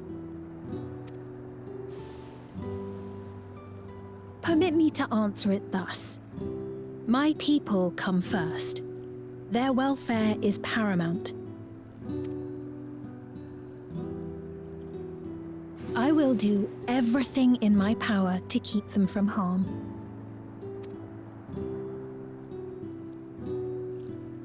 It is a ruler's duty. Parallels between both of these women is... Now, I am off to register you at Everkeep. It may take some time, but you shall find the entrance open to you in due course. Oh, and ere I forget, your mother, Cahciua, you might try the Thunder Yards to the east. Thunder Yards to the east. The Thunder Yards? Is that where she is? I am afraid I can say no more than that. Make for the Thunder Yards, and all will be made clear.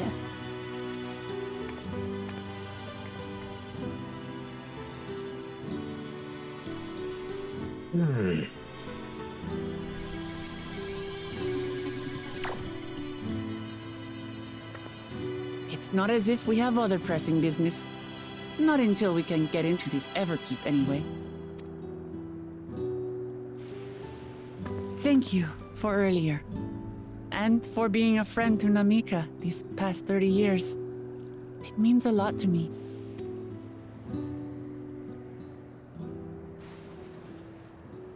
Namikka? I'm sorry, but I don't know who you mean.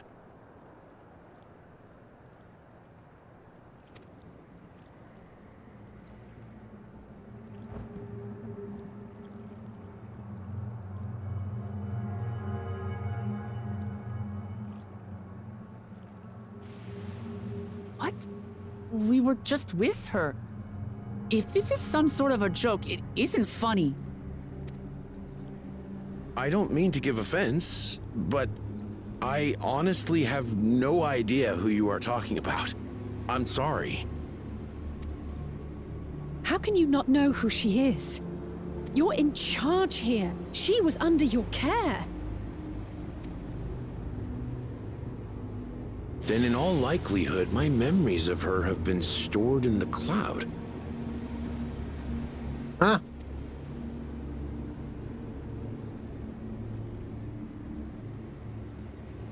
That thing. Did it? Any person seemingly forgotten without reason is probably there, in the cloud. Oh, I really must be getting back to work. If you'll excuse me.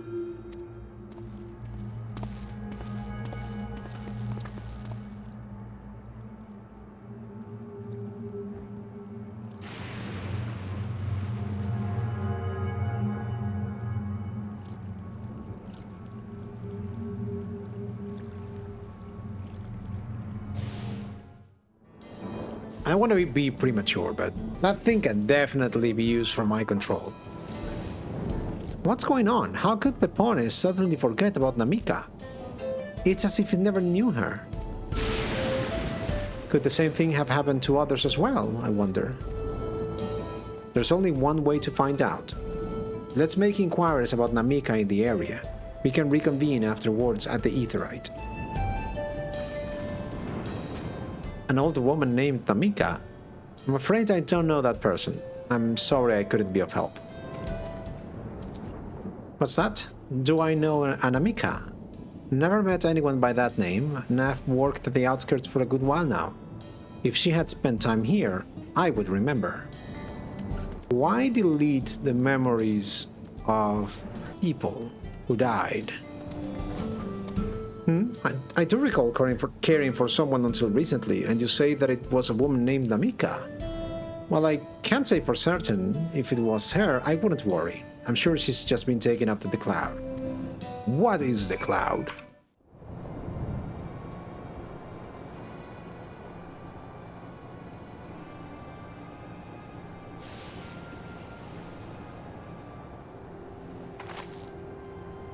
So it was the same for everyone. Not a single person remembers Namikka. It's as if the memory of her has been purged from their minds. While such a thing might be done with magic, to alter the memories of so many at once would be a tremendous undertaking. We would have felt a surge of either corresponding to the act, too, and I sensed none in that moment. Neither did I, but I did notice something else. Right before Pepone seemingly forgot, a light in the device on his head began to blink. Could that be a connection? Someone also said something about soul cells. But who might we ask about this? If we continued making such inquiries, I expect we would only cause confusion. Indeed, if we can't readily solve the mystery about Namikka, perhaps we could search for Cahciua instead. Cahciua instead. Sphene said to try the Thunder Yards. It should be in this direction.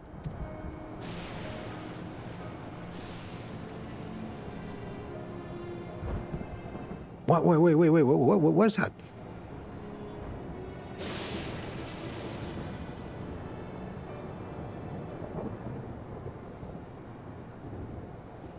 Impossible.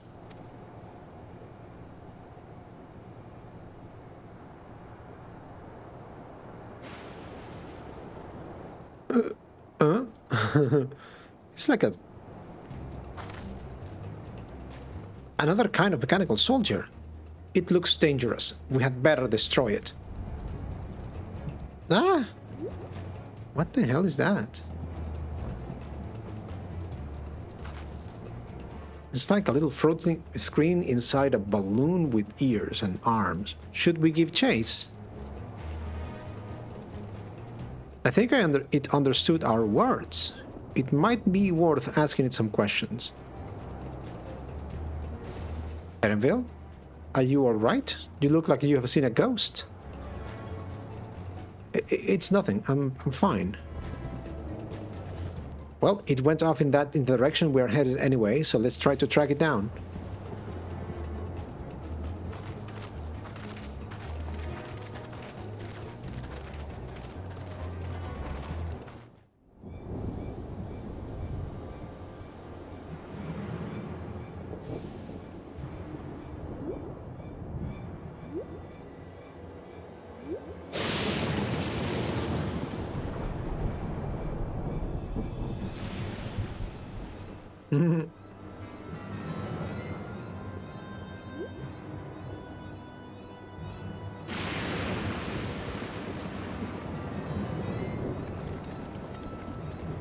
You found it.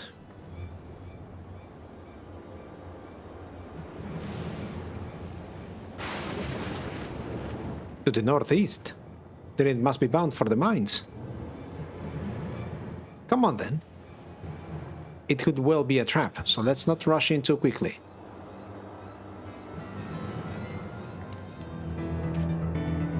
I heard faint voices coming from inside.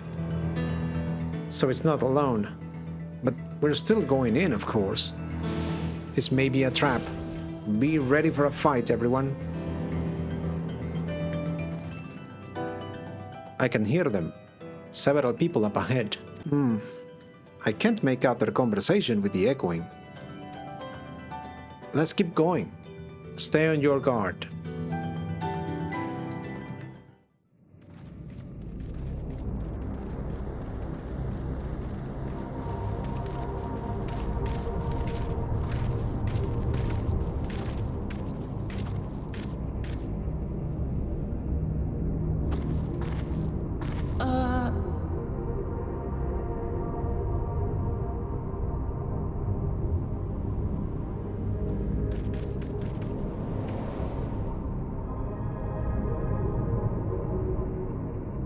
What is this?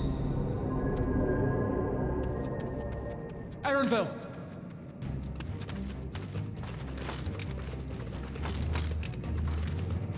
A trap? People without focuses.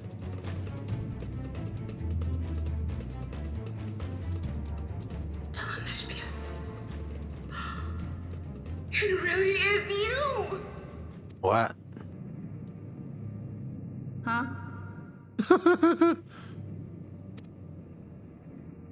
Who? I just had to get a look at you in the light. I can still hardly believe my eyes. But it is you, my darling Oblivion! No way. My darling, what now?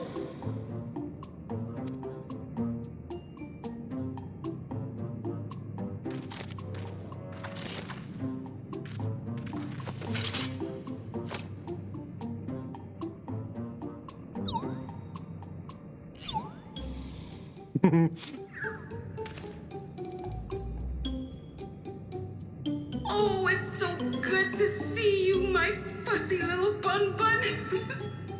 But what are you doing here? What brings you all this way? Fussy little bun bun? Are you alright, fussy little bun bun?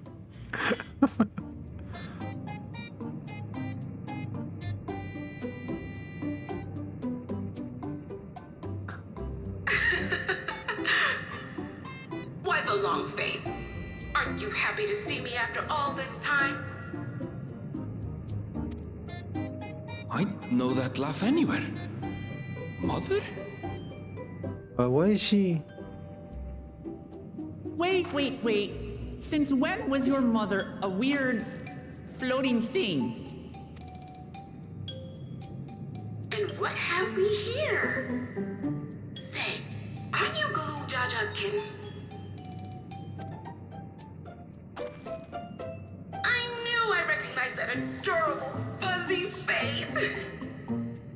Elanasphere was always so excited whenever you invited him over to play. You remember me, I hope? I can't say that I do, but you know my father?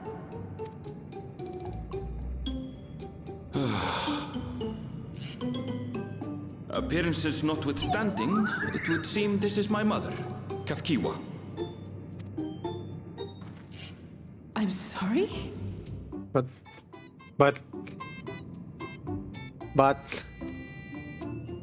Oh, but this won't do. Come in, come in! Friends of my Elanasphere are always welcome. All I ask is a little forewarning, but no.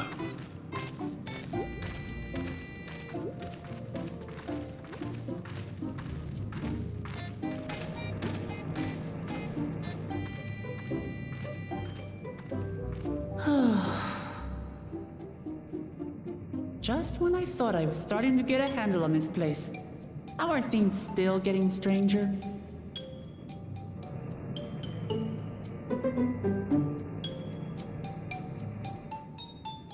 How is Erenville's first question not how? As far as I can tell, this is indeed my mother. I can't think of few people in the world quite so spirited, but as to what has happened, we'll need to ask her.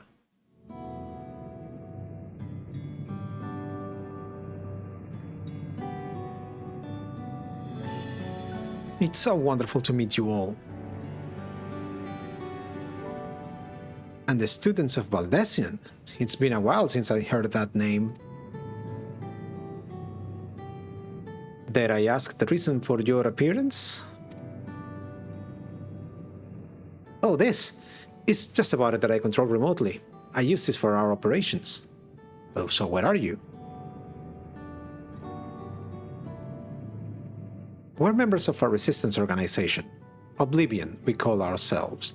And our goal is to thwart Zoraal Ja's ambitions for conquest. As the leader, it's prudent that I remain where I can't easily be found. I see. Whimsical appearances notwithstanding, yours is a serious case. Right you are. Truth be told, Oblivion was founded for an altogether different purpose. And that is? As I expect you have already noticed, everything you see within this dome, the buildings, the people, the very earth beneath our feet, is a fusion of two worlds. Stopping such a fusion was Oblivion's original mission. Then does that mean you know who or what is responsible for it? I'm afraid not. This was a long time ago, and our mission statement has become more of a legend that's passed down by members. By the time we joined, our sole objective was stopping Zoraal Ja.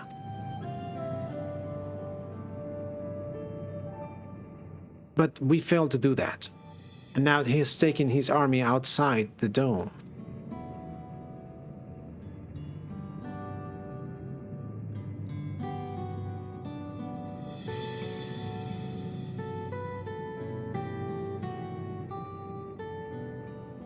None of you wear those strange devices on your head. Does that have something to do with your work?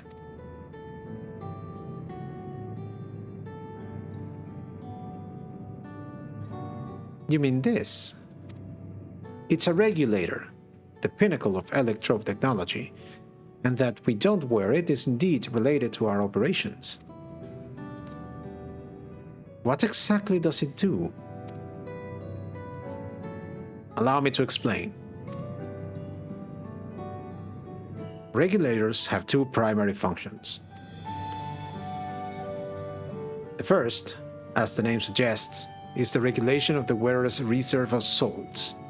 Should they die, the regulator expends a soul to to bring them back to life. Okay. Okay, I've seen that happen. That doesn't make any sense, but okay. So it's auto life, okay. Reserve? You mean people walk around carrying spare souls? They do. Souls are packaged in cells, and they can be used to replenish a life force that is lost due to sudden death, such as in accidents. They do nothing for those who die of old age, though. Distribution of soul cells is based on one's work evaluation to encourage exemplary performance when fulfilling their duties. Let's mess up. Souls is a common resource and payment for services rendered.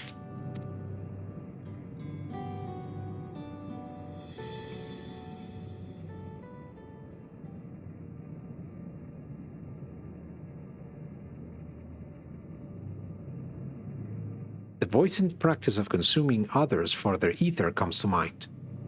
And similarly, I expect that the act comes with some risk.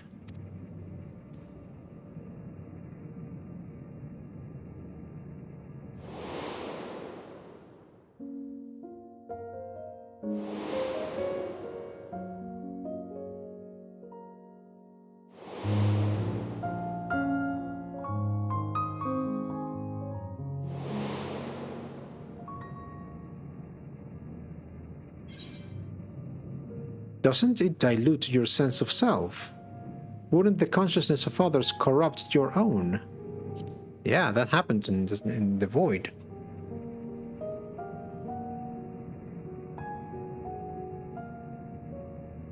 That is prevented through memory management, a process in which regulators also play a role. Memory management? Then the reason everyone has forgotten Namikka's existence.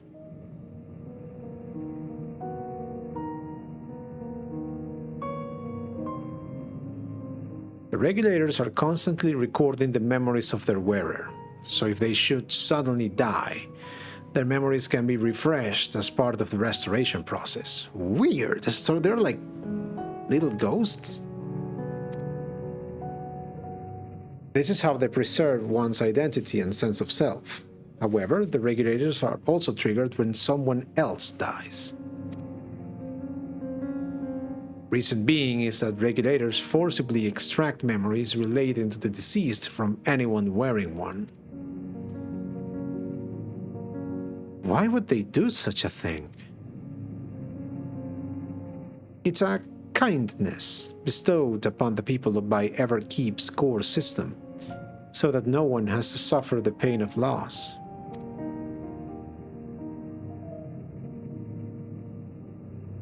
So this is what it is meant by their memories being in the cloud.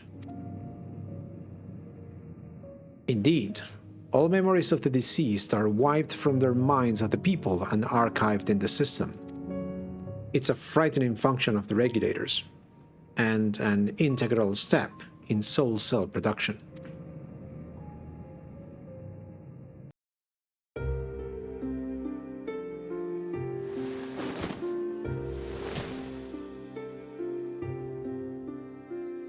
You see, when a person dies of natural causes, their soul is temporarily housed within the regulator.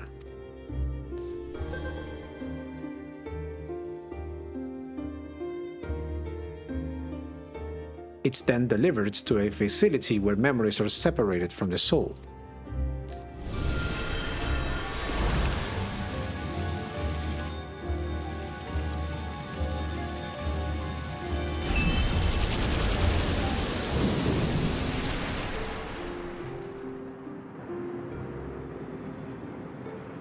The result is a fresh soul cell, free of impurities, ready for distribution and consumption.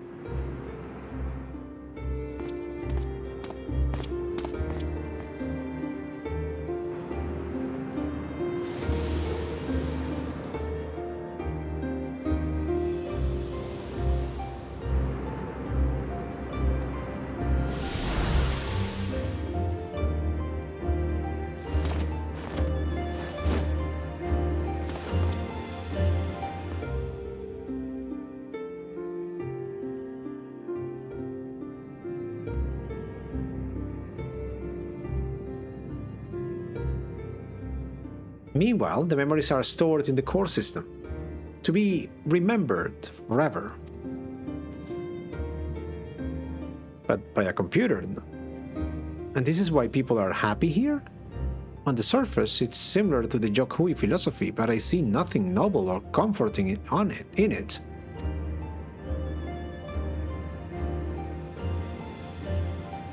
Well, it doesn't seem so terrible to me personally.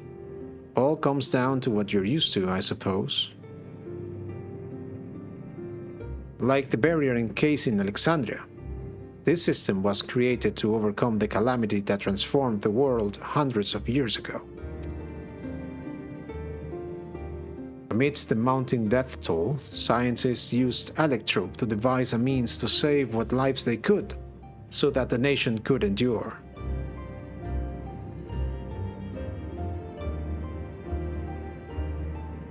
I understand the people of Alexandria did what they believed was best to save their people. I just find it hard to believe that Urali would also accept this way of living. It came as a shock to us as well. In fact, a great many were opposed to it.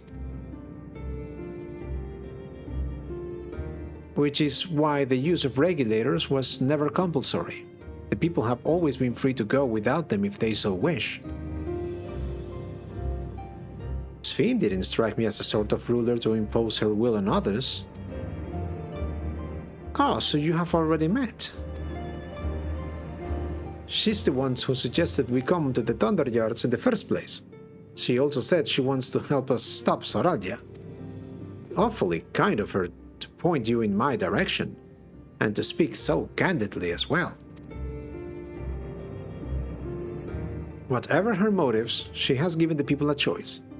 Live with the risk of true death, or the security of the regulators. Everything that lives must someday die. That is the natural order of things.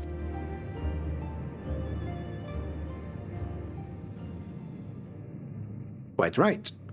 But however you feel about them, it would be easier to understand what the regulators are capable of if you saw it for yourself. I know just the person to show you. And as luck would have it, they should be starting work right about now. Who are we going to see exactly? Come with me and you'll find out.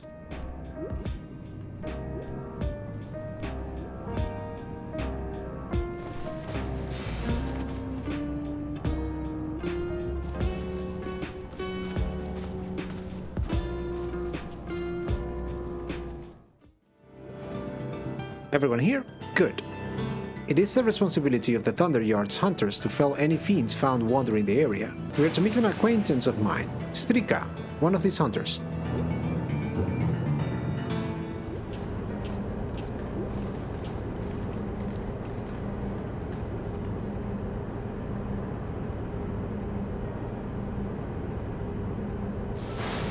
Cahciua, what are you doing here, and with so many friends? Apologies for the interruption, but I was hoping they might observe you at work. Hunting, you mean? That's fine, I guess. Hold on, I assumed they were wearing special regulators like Queen Sphene's crown, but they aren't wearing anything at all. Also, the crown is a regulator, okay? It's much too dangerous to be here without one. What if they're struck by lightning, or attacked by beasts? I can assure you they are all quite capable of looking after themselves. If anything should go amiss, I will take full responsibility. Well, don't say I didn't warn you. Danger aside, there isn't really much to see. Cahciua said you're a hunter, but wouldn't it be easier for those mechanical soldiers to guard this place? It would, if not for the fact they're weak to lightning. The Thunderyard being what it is, they have been ordered to steer clear. Some good they are, eh? But these facilities are vital to the upkeeping of Alexandria's infrastructure, so it falls to hunters like me to deal with any fiends. Given the danger, we're well compensated for our work. It's a perfect profession for anyone looking to build up savings. The special selection of souls for hunters isn't terrible either. I brought this lot here to see this danger you speak of, if it's not too much trouble to ask. Ah, of course. In which case, it would be a shame to waste my efforts on just any old beast. You all can handle yourselves in a fight, right? If you cause a ruckus slaying what critters you see nearby, there's a chance you'll draw out something worthy of a demonstration. Okay, kill enemies. See big enemies. Okay. I'm not sure I understand, but I suppose we should each slay what we can.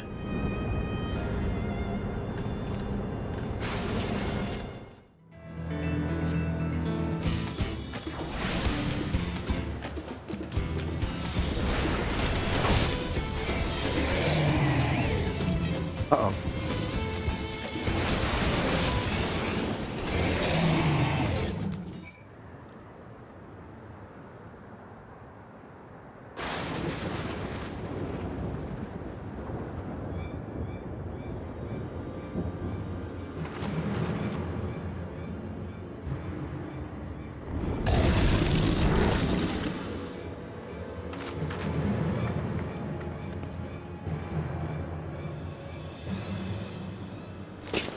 This one will do nicely.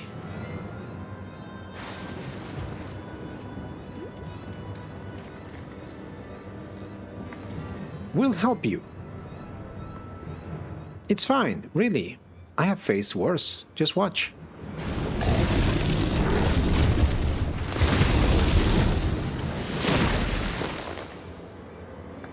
I don't like the looks of this. Let us help. Oh no! Look out!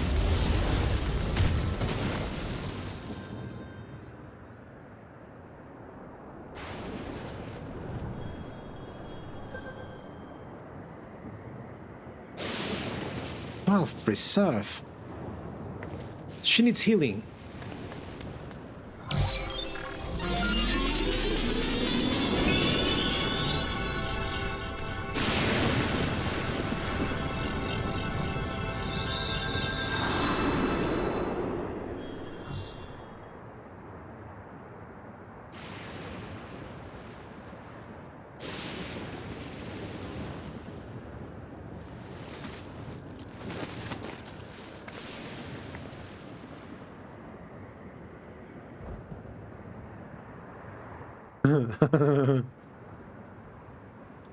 That was embarrassing.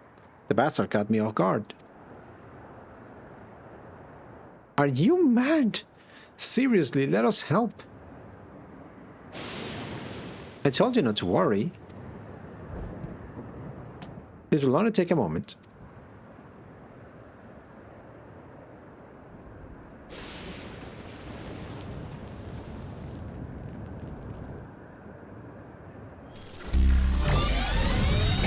Oh, it's the same thing that... Oh, it's the same thing that Zoraal Ja did.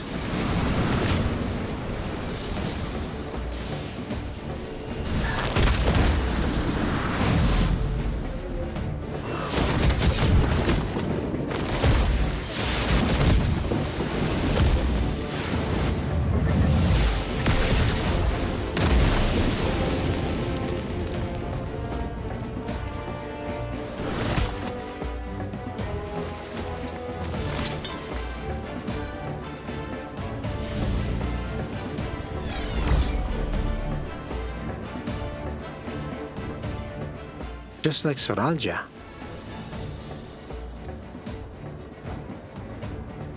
Come on, let's get out of here.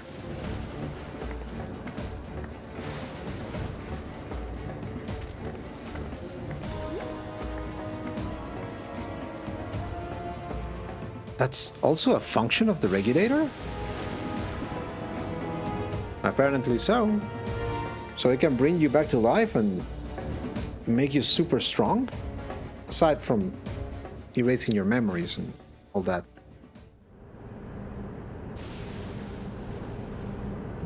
I think I understand now how Zoraal Ja was able to return from the dead and defeat Papa, but I'm not sure what we saw at the end there. As soon as the Regulator turned red, it was as if you were possessed. Your movements became beast-like. Don't tell me You empowered yourself with the soul of a beast? I'm reminded of the serpentine soldier we encountered at Vanguard, who did the same. So you've crossed paths with one of the king's elite. Such a form can only be achieved from gorging yourself on souls. Gorging? We could do the same in theory, but it's incredibly dangerous. Besides, it's not as if they would allow hunters to carry that many souls to begin with.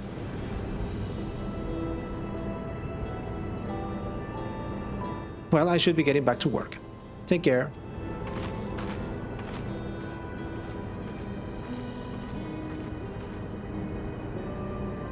And there you have it. Regulators can be loaded with two kinds of souls. Those of peoples and those of beasts. The souls of people can be used to grant the user preternatural strength. Naturally, they can also be used to ensure no one suffers an untimely death. And what about the souls of beasts? They work much in the same fashion, imbuing you with the strength of the chosen animal. If, for example, you use the soul of a wolf, you would grow more agile and feral, as you saw with Strika. Using several of the same type at once, however, would result in physical changes. Your teeth might become fangs, your nails claws. Too many and you'll become more beast than man. Okay? Changing one's form through the souls of other beings, it becomes more and more reminiscent of Voidsent. Yet, unlike the Void, where the cycle of death and rebirth is simply broken, souls here are forcibly taken before they might reach the ethereal sea. Different means to achieve similar ends. A cycle to which all within the dome are bound.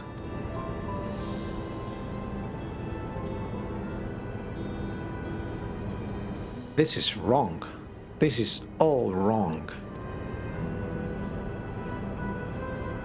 It is indeed hard to accept being so far removed from our own beliefs. Perhaps more shocking is that the technology to achieve all this was developed hundreds of years ago. The civilizations in the reflections are surprising indeed. That's what he said.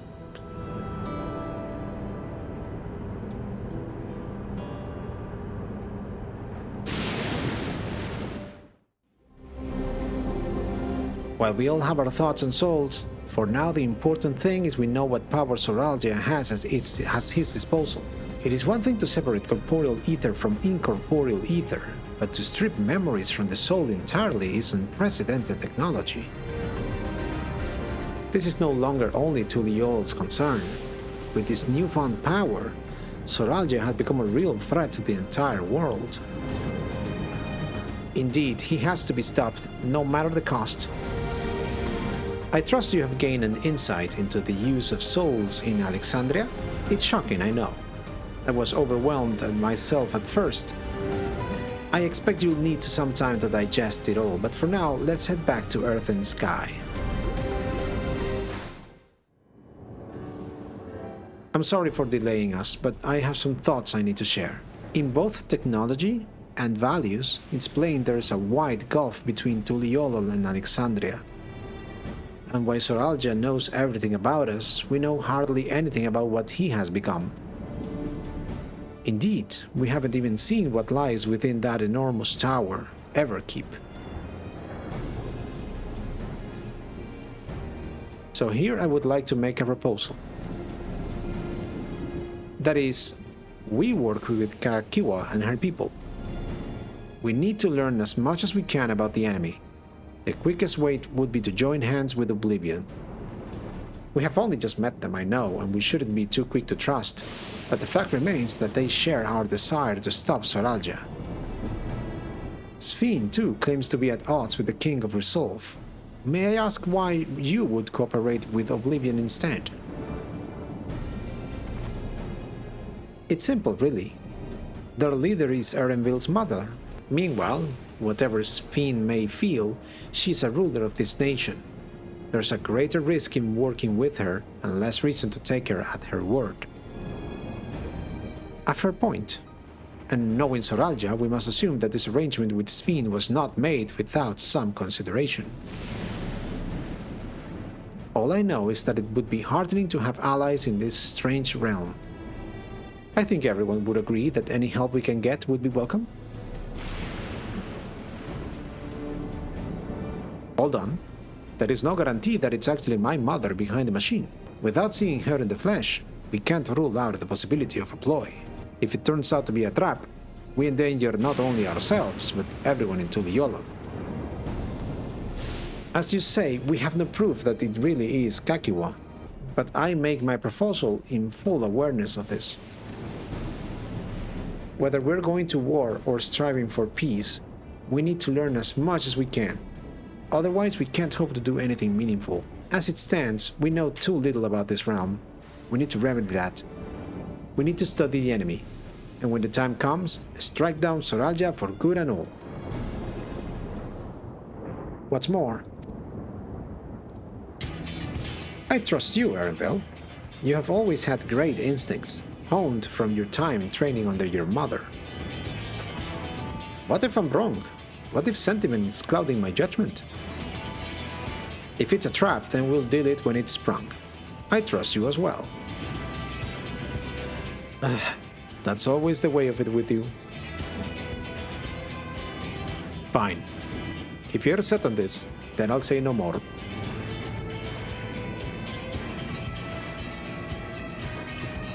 Then it's settled. Let's head inside and secure ourselves some new allies.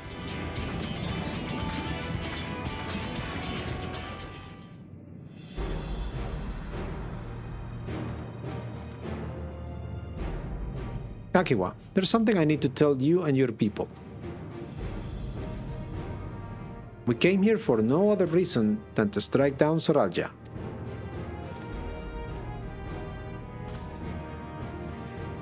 But I thought he was your brother. Do you really mean to kill your own kin? My kin invaded our nation and murdered our people. As vow of resolve, it falls to me to bring him to account. I am prepared to do what I must, and I won't hesitate when the time comes. Like us, you and yours oppose Zoraal Ja. In light of this, I propose that we work together to stop him once and for all.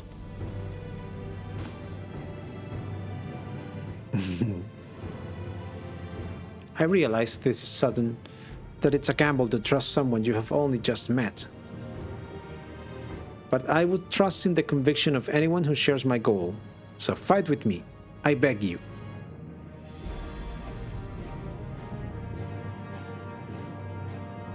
As you say, our goals align, and I don't doubt your resolve in the least. If you hadn't proposed working together, I would have done so instead. Truth be told, it's been tough going at it alone. While we've gathered ample intelligence, we don't have the strength to take decisive action.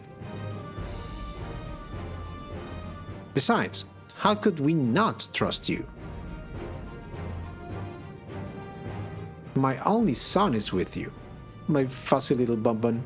He's all the reason I need.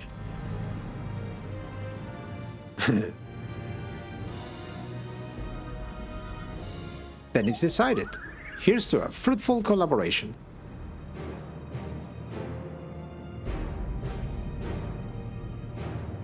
Thank you, Cahciua. Everyone.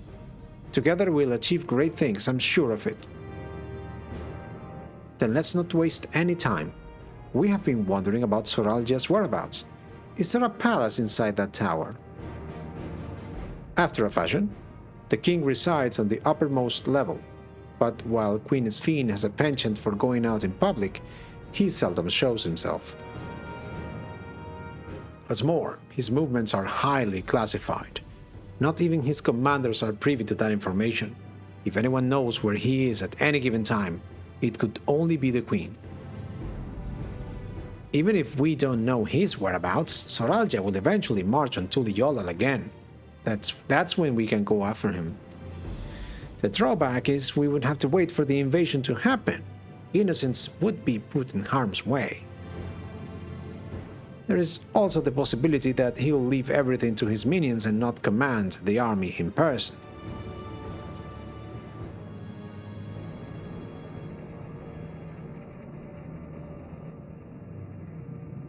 No, he'll take the field.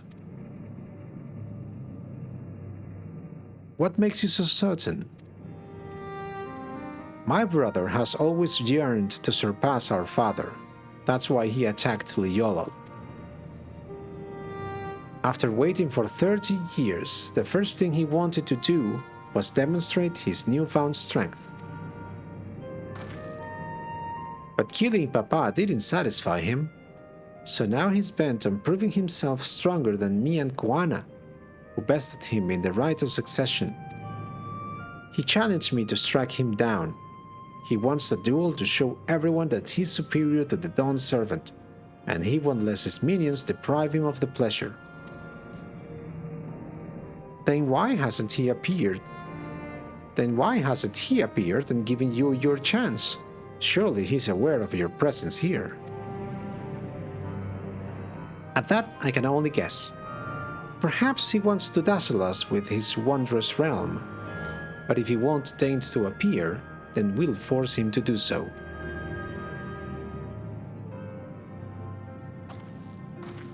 Even as we gather intelligence, we make no move to attack him, show absolutely no interest in a confrontation. Knowing him, he'll tire of waiting and turn his attention to Kuana instead. He'll attack Tuliyollal again, like he said he would. I see. If you believe this is the best approach, then we have no objections. Any campaign against Tuliyollal requires that Zoraal Ja leads his forces through Vanguard. We'll have lookouts keep an eye on it day and night. Such a strategy is certainly viable. If we are proceeding with it, though, we should warn those outside. Indeed, they'll need time to prepare their defenses. I should be glad to coordinate our efforts. I'm already in regular contact with Y'shtola, and we'll make sure to keep our comrades apprised of developments. You can leave Vanguard to us. We'll send word of the first sign of movement. It seems we have a plan. While we wait for Zoraal Ja to move, you would do well to prepare for battle, and it begins with familiarizing yourselves with the technology that empowers him. To that end, I'll show you to Oblivion's main headquarters. Oh? I thought this place wasn't. You'll be impressed to know that we're located right inside the tower, in the residential district of Solution 9.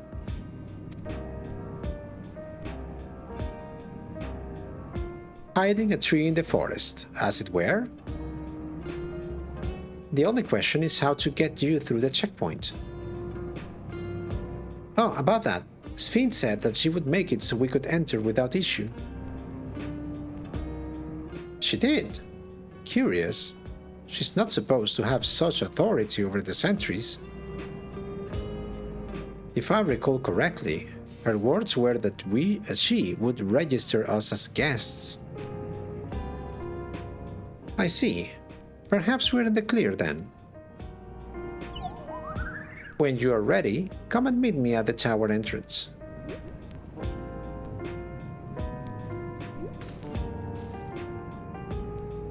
Before you head out, give us a moment to introduce ourselves properly, eh? After all, names are good to know when working together.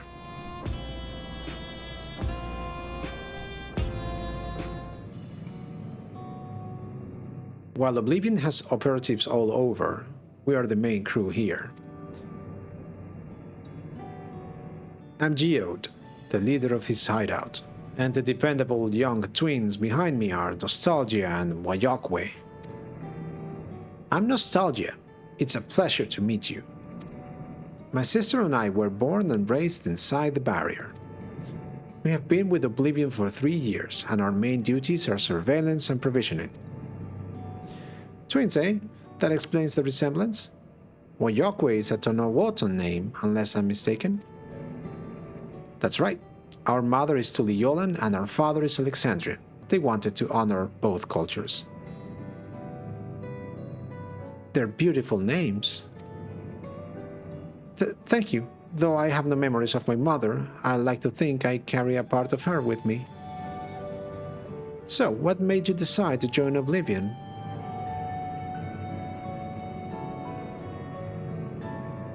We wanted to avenge our father. Ambrose was his name, and years ago he was taken away after a scuffle with a soldier over a disagreement. It was a minor incident, though at first we clung to the hope that he would be released. But when months went by with no word from or about him, we made the decision to remove our regulators. We had already lost the memories of our mother. We didn't want to lose those of our father as well. They have all forgotten about him now. Everyone who had known him. That bastard. Even here he thinks nothing of his own people. Sometime later, we were approached by a member of Oblivion. Hoping to get justice for our father, we joined the Order. I'm sorry, I didn't mean to darken the mood. No, I appreciate you sharing this. Together, we'll avenge your father. Thank you. Something tells me you have what it takes. You introduce yourself too. Go on. It's pretty much the same story for me. And while mine is a Tonawotan name, I haven't the faintest how things are outside the barrier. It's my dream to go and see it with my own eyes, our mother's homeland. Once peace is restored, you must come and visit. The wilds are beautiful, the food delicious, and everyone is so nice. You'll love it.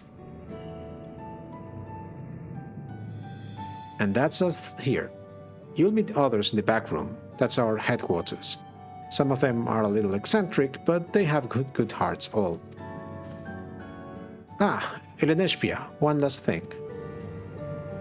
It isn't exactly my place to say this, but thank you for seeking up Cahciua. She talks about you so much, it's clear how important you are to her.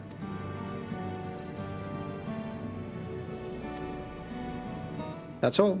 Be good to your mother while you still can, eh? Well, we'll let you go now. Feel free to use this hideout as you like. Meanwhile, in Everkeep.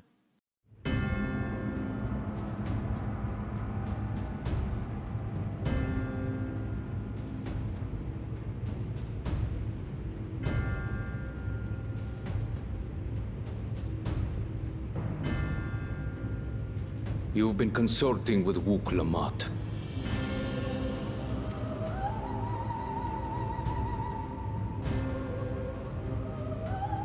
No matter. I do not know what you are scheming. But when your realm lay on the brink, you were powerless. You had no choice but to turn to me. Whatever sentiment you may feel for her, it is my power you require, is it not? Perhaps. And yet, knowing the love that Wuk Lamat bears for her people, how she regards them all as kin, I cannot help but wish to spare her the same pain I have suffered. What's more, her friends possess new knowledge. Were we to work together, we might find another path. Path to what?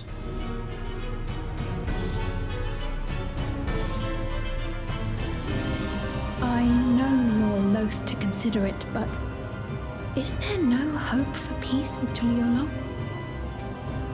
What we've already done may be unforgivable, but it needn't continue. You needn't kill your brother and sister. I slew my only flesh and blood. Yet you attempt to sway me with an appeal to family. The memory of my father's final moments still fills me with disappointment. Age came for him before I did. For long years, I sought to prove the miracle. And weak as he was, defeating him achieved nothing. To kill them is my only recourse. Uklamat and Kona, who bested him as he was in his prime. They are still your siblings, even if not by blood. That such bonds should mean so little to you. I am bound to no one. Serve none save myself. I made that clear when first you spoke to me in the Golden City. Remember, I can easily kill your beloved family. If you would protect them, cast aside any foolish notions. Okay, so Sphene is also under Zoraal Ja's thumb. Your wisdom and abilities are valuable insofar as Argos align. So think well before you act, Queen of Reason.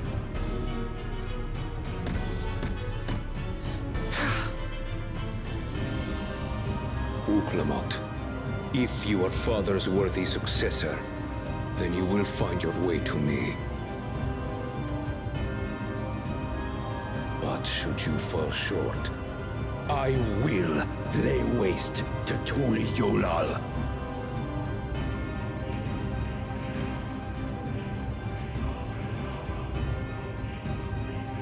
What now?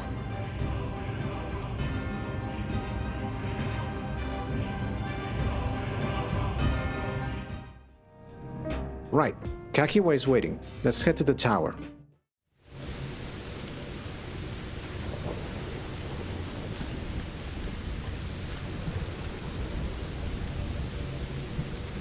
Ah, there you are. If Queen Sphene has registered you as guests, you should be able to march right in. These also have, like, 2 eyes instead of the triangle. And if she hasn't, then you may have a swarm of Zoraal Ja's minions to deal with.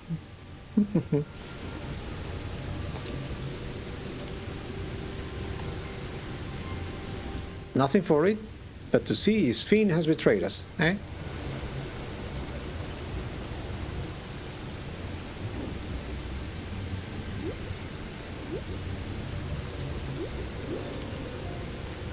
Thank you for your diligent service, friends. My companions and I would like to pass, if you would be so kind.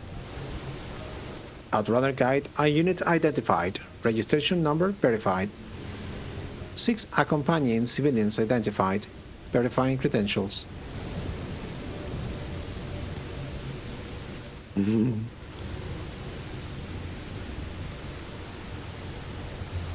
Credentials verified. Welcome, guests of Queen Sphene.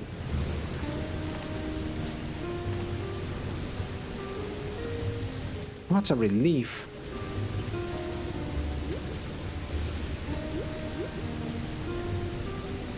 There you have it. It seems the Queen was true to her word. Follow me, everyone. Solution 9 awaits. Solution 9.